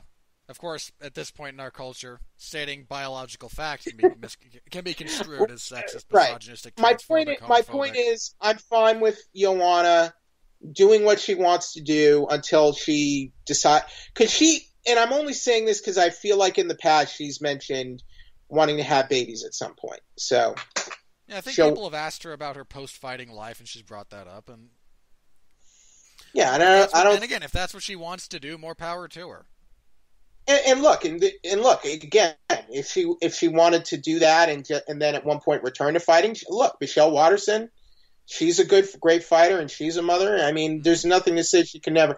It's just that there would be, you need to rear the child and you need to take care of the child for a little while before you can return to that lifestyle. You want to. I mean, look, after you give birth, you have to kind of, you have to be with that baby. You have to be a parent to that baby for a while. Look, this is one of those things that, again, can potentially get you in trouble, but no one listens to the show, so I can say it. It's just right, women. Exactly. Women take more time off after children are born than men do, generally speaking. Again, there are exceptions. I'm sure there are. Yes. But because there might be an arrangement where the woman goes back to work and the dad's gonna stay at home. Yeah, But again, and there's nothing wrong with that either. That's how things work. Right. And fighting is a massive commitment on your time and your energy. Right. I mean, you're training couple of times a day, basically every day. And again, it's a lot. And it's difficult, especially with, young children, to do both. I mean, to the point where it's very nearly impossible. Pregnant, you shouldn't really be training like that anyway. Yeah, I mean, again, if you are pregnant, there's so much you don't do when if you're training. Like, you just, nope. All this stuff, nope. Not even doing it. Which is fine. Again, basic biology, people. Oh, I already mentioned that. And I don't think there were a lot of big fight announcements other than the ones we already mentioned, right? Right. I mean, again, it seemed more about shuffling than about, big announcements this week. They just, again, bumped a few things around. See. And later this month, we also have Jones versus Gustafsson 2. Yep, good fight. Darn good fight. Not a great card, but a reasonably decent card. Mendes versus... Okay. That really relies on the top two fights. You have Jones and Gustafsson, and then Cyborg and Nunes. Yeah. Mendes and Volkanovski's a good fight. That's a pretty big deal. Yeah, I like that. I like that fight. Latifi and Anderson, no. Carmen Chiesa, no. Man, Arlovsky is still fun. BJ Penn versus Brian. Oh man. Oh, they're at lightweight for that fight. Oh my Brian God. Hall, I beg of you, heel hook BJ Penn so he will go away. Even if he heel hooks BJ Penn, he's not. BJ is going to sign. He'll sign with Golden Boy MMA to fight Tito Ortiz. You know he will. Fine, just not under the UFC banner. Peter Yan's on that card against Douglas Silva de Andrade. Yes, all of my yes. Holy crap, yes. Okay. Austin Sao fighting Moraes. Did we talk about that? We mentioned that last week. Yeah. I'm not happy about it. There are fights I would rather each guy have, but as long as it's very clear that's the number one contenders fight. It's a good matchup. I'm just not happy that fight's happening. Let me put it that way. I thought Moraes won their first fight. I'm curious to see how that fight will play out over 5 rounds instead of just over 3.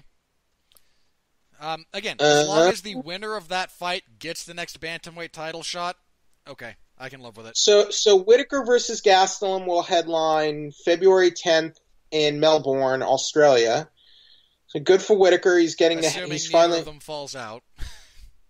Well, yes. Assuming Gastelum has no issues and Whittaker stays healthy. Both of those guys have had issues. And look, I love Robert Whittaker. I'm not knocking the guy.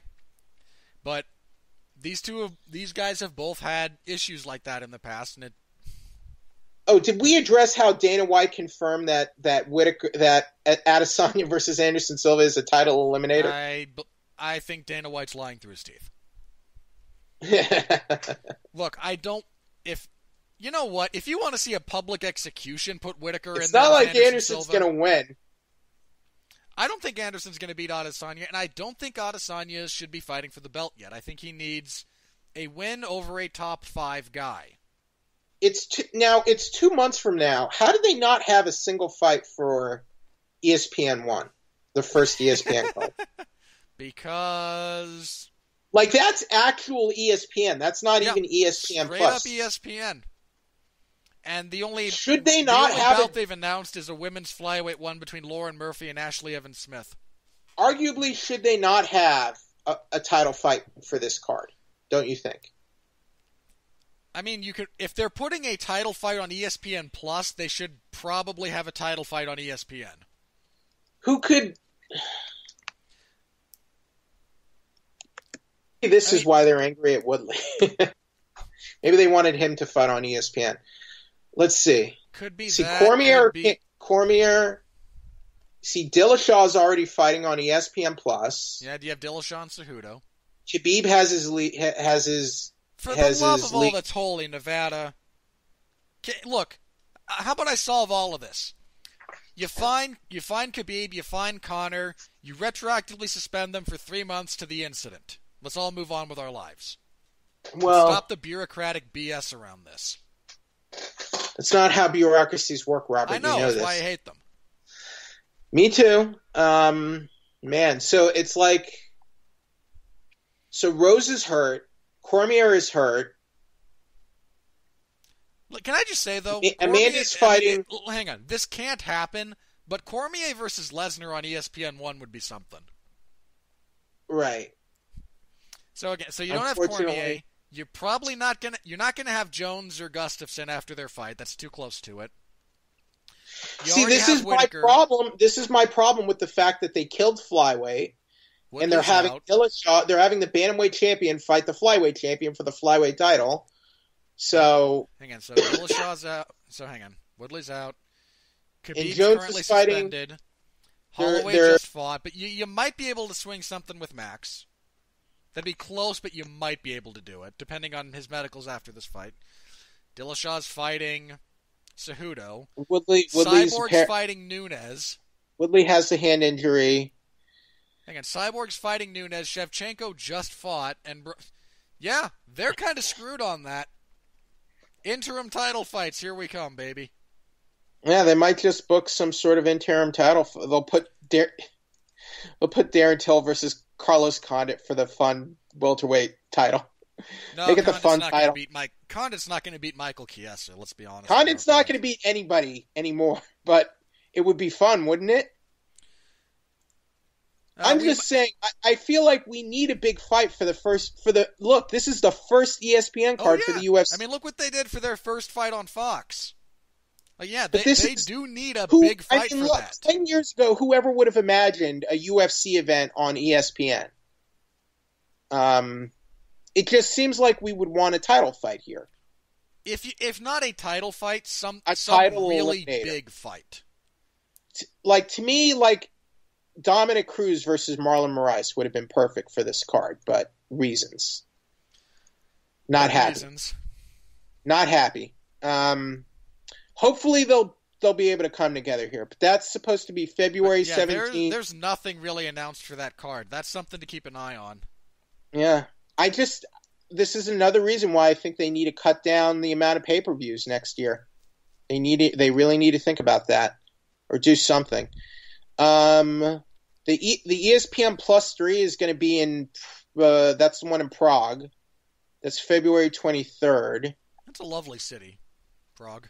So, they haven't really announced anything for that. 235 is March in Las Vegas. Plus 4, that'll be March. No host city yet. Plus 5.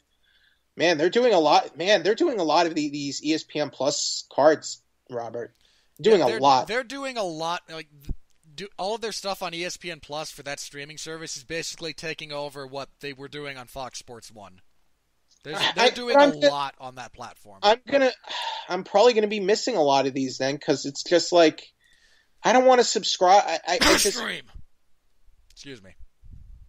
I just can't justify paying for another subscription service right now. Can they at least figure out a way to package Fight Pass and ESPN Plus or something? That would be nice. Or either way. I think they have a thing where ESPN Plus will get you access. There's nothing else I would want on ESPN. Unless they have Astros games or something. So they'll have another one at London at the O2. Another one in March. So ESPN 2 will be March 30th, and that's it on cards for right now. So they have their whole first quarter of next year. They have dates. They have a few places. They don't have locations for all of them yet, but they have most of the dates. Or fights, at least that we know of. Hopefully, I'm very concerned right now they don't even have a main event set up for the first ESPN card. Because to me, that's huge. To me, it's even bigger to be on ESPN than ESPN Plus, right? One would assume. To me, I just feel like, when they announced the Fox deal, they had Kane versus Junior ready to go. You know what I mean? Mm-hmm. I feel like they should have a fight ready to go. Well, we'll see. They also, again, they had a bunch of fighters that took fights that took place over the last month. Yeah, They had a bunch of guys tied up with that, so we'll see who can maybe have a quick turnaround, who's willing to, I'm step still in on those surprised fights. ESPN did this deal. I'm very surprised. Yeah, I mean, we'll see. They might come up with something great. I hope they do. But if they did, I just hope ESPN is really going to take it seriously. That's my concern, that they're not going to take this seriously. They paid a lot of money for it. They better. I, but I mean, we've seen it reverse as well, haven't we? Where they pay for these things and then they just flounder with them. I mean, yeah, they also paid, what was it, $1.5 billion? I mean, over the course of the deal, it wasn't just all in a lump sum up front, mind you, but they paid a lot of money for this. And any words about the end of the Fox deal? I think it failed to live up to everyone's expectation. I don't think anyone really got out of it what they were after. I think, to me, the big problem was Fox Sports 1.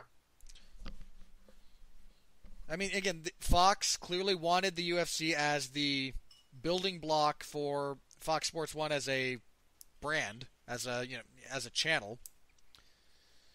But I don't think, the UFC was not able to consistently turn people who viewed on Fox into pay-per-view buys. They were not able to consistently turn people on Fox into pay-per-view draws. They were not able to reliably deliver, big, impressive ratings. I honestly think the big problem was the Fox Sports 1 switch. Because I think the numbers... They weren't doing gangbusters on FX either. They were doing better than what they were doing on... Oh, sure, because, FS1's was on a different tier of cable package, right. I think.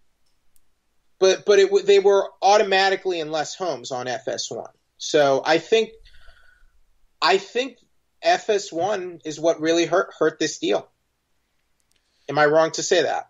No, I don't think you're wrong. Again, I think a lot of the stuff... Even Ultimate Fighter did better numbers before the move to FS1. Not great, but they did better. Again, you also had a lot of their just UFC on Fox cards that didn't do well. True, but they did better. I feel like FS1 just didn't pan out. FS1 in general didn't pan out either. Yeah, that's very true. I think like I don't know. Like, to me, they never really got FS1 off the ground. And to me, the Fox deal was a good deal, but like when you're trying to start a new network, and I don't know, I just think it wasn't, to me, the setup wasn't there. And I think when UFC is trying to build its audience on a new network and trying to just stabilize that, and suddenly you force them on a new network that's in less homes, it clearly hurt the UFC. So I just think to me, the FS1 deal was the biggest mistake. Well, now we're gonna... Because look, I think I bet if you go back and look at the numbers, they did comparatively better numbers toward the end, before the switch to FS1, including even on I think Fuel TV. Before Fuel TV was what I think FS2 is now, basically. More or less, I seem to recall. Because, let me see. I think the last FX card, I think, did really good numbers. I don't remember what one it was. That was that was like over a year into the. That was like over a year into the Fox deal, Robert. So let me see. Ratings. It's hard to go back and find it ratings. Really is.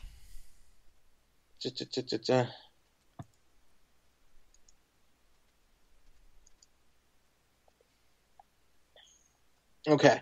So they did 1.3 million for that card.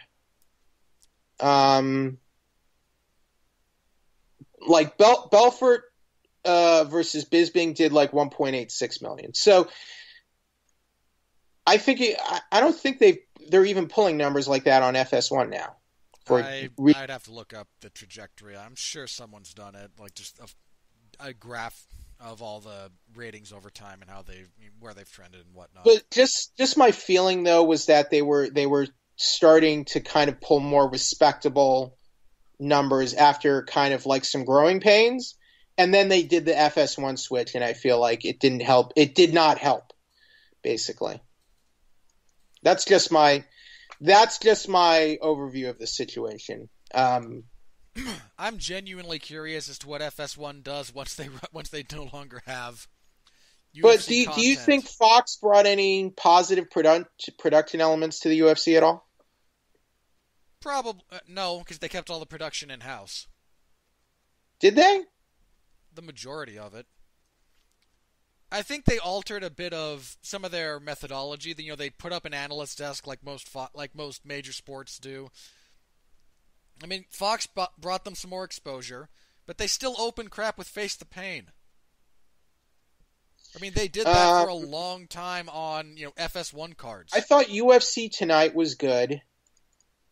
I think every now and again they did some specials on Fox that I think were well done. Some like they were different from Countdown. Yeah, they did a couple of Road to the Octagons on Yeah. Fox that were good. Those were good. What else? I think they did some analysis breakdown type shows, specials every once in a while. I thought were well done. Yeah. I don't know. I feel were like some good things that came out of it. It's still not like it was like a Fox, horrible, negative I experience. still feel like Fox could have done more than what I just feel they could have brought more to the table.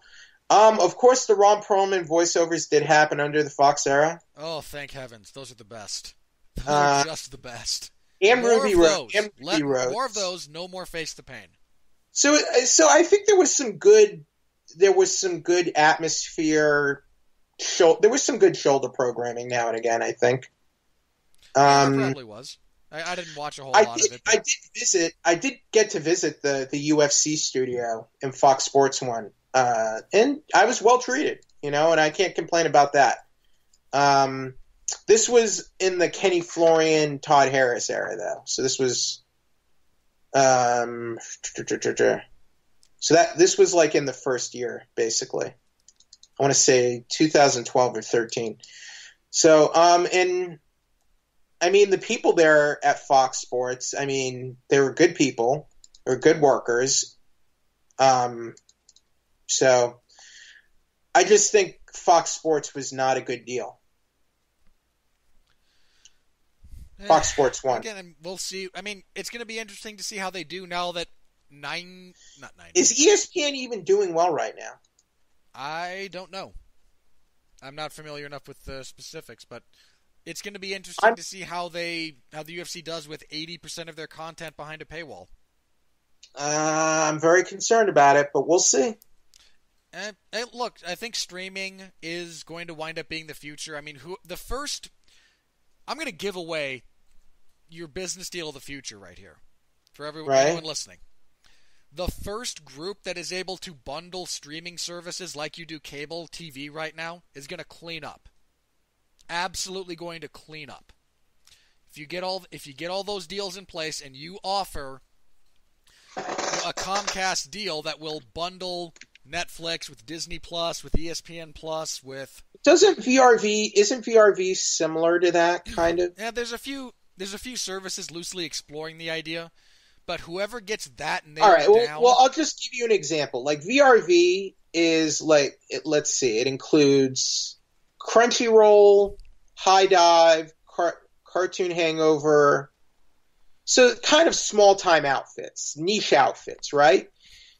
Yeah, so and if we need something if someone that figures bundles... it out for all the big streaming platforms, again, pay us, $30 a month, and we'll give you Netflix, Amazon, Hulu, ESPN, Hulu, DC etc., Universe, etc., etc. DC Universe, Disney Plus. Yeah, there's whoever figures that out, you will clean up. You will absolutely clean up from a financial standpoint. So but so there it is. I'm literally giving that away for free. Because like, how can if you're already paying for cable and internet and maybe digital phone, it's going to be hard to.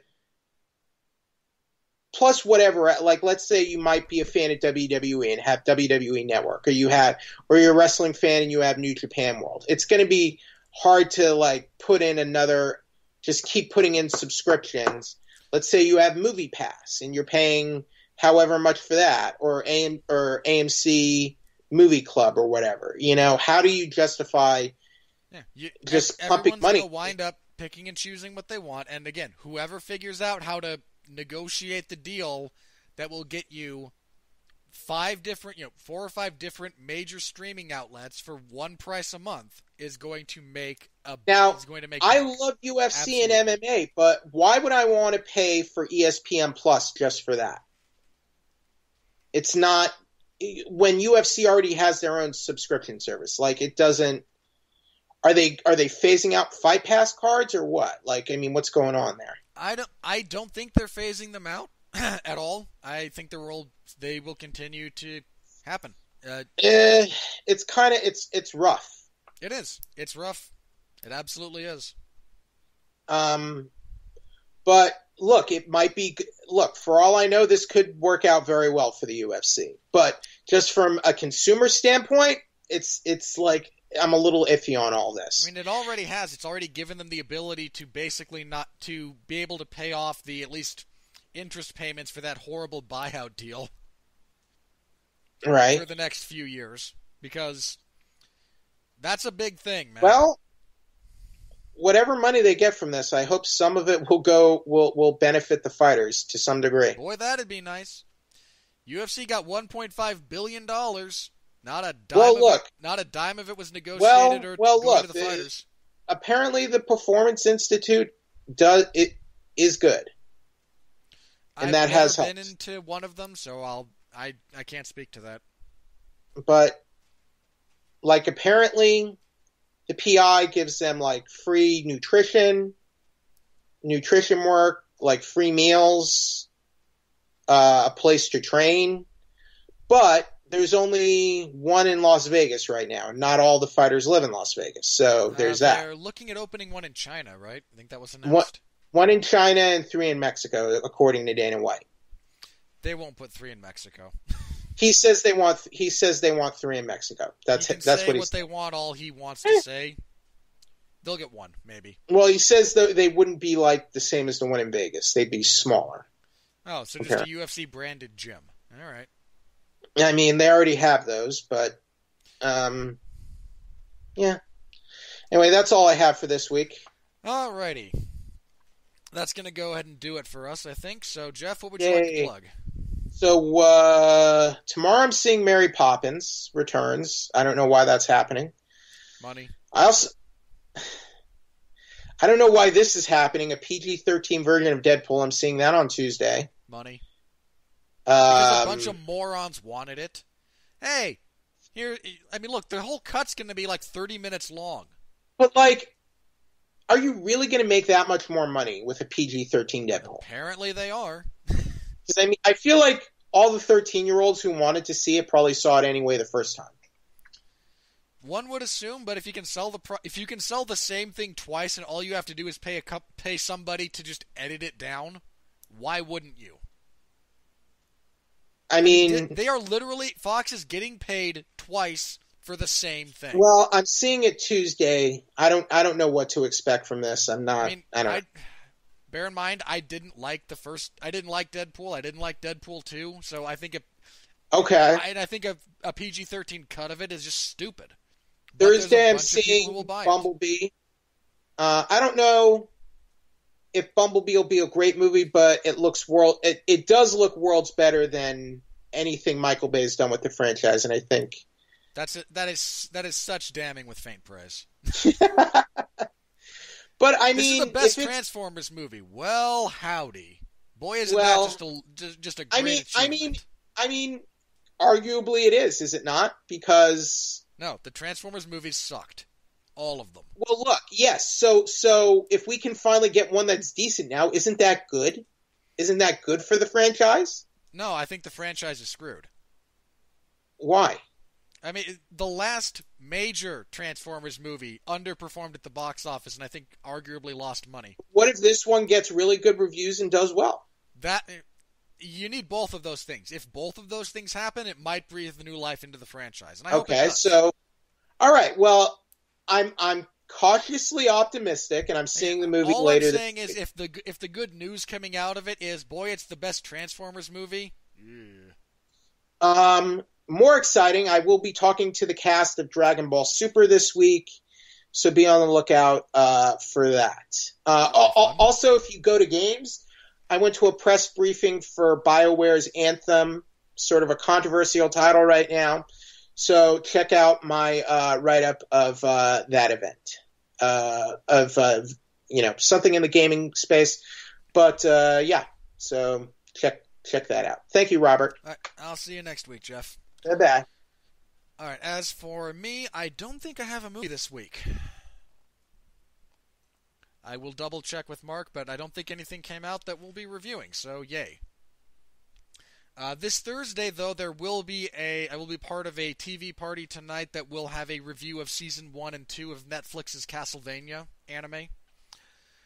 There's 3 or 4 of us that are going to be on that, so tune in. Should be a lot of fun. I enjoyed it, all things considered, so you can tune in for that. Saturday, again, UFC on Fox 31, the last one, so I'll have coverage of that, and then back here next week for a review of UFC on Fox 31 and 29th. Next week is the 16th, so that will be it, actually. And then the 23rd, we will have a preview of UFC 232. So just a quick review show next week, and of course any news that comes out between now and then, we will be happy to discuss. That's it for me. Thank you very much for listening. I'm not always sure why you do, but I'm glad that you do. So thank you very much. Stay safe out there, and please continue to be well, be safe, and behave.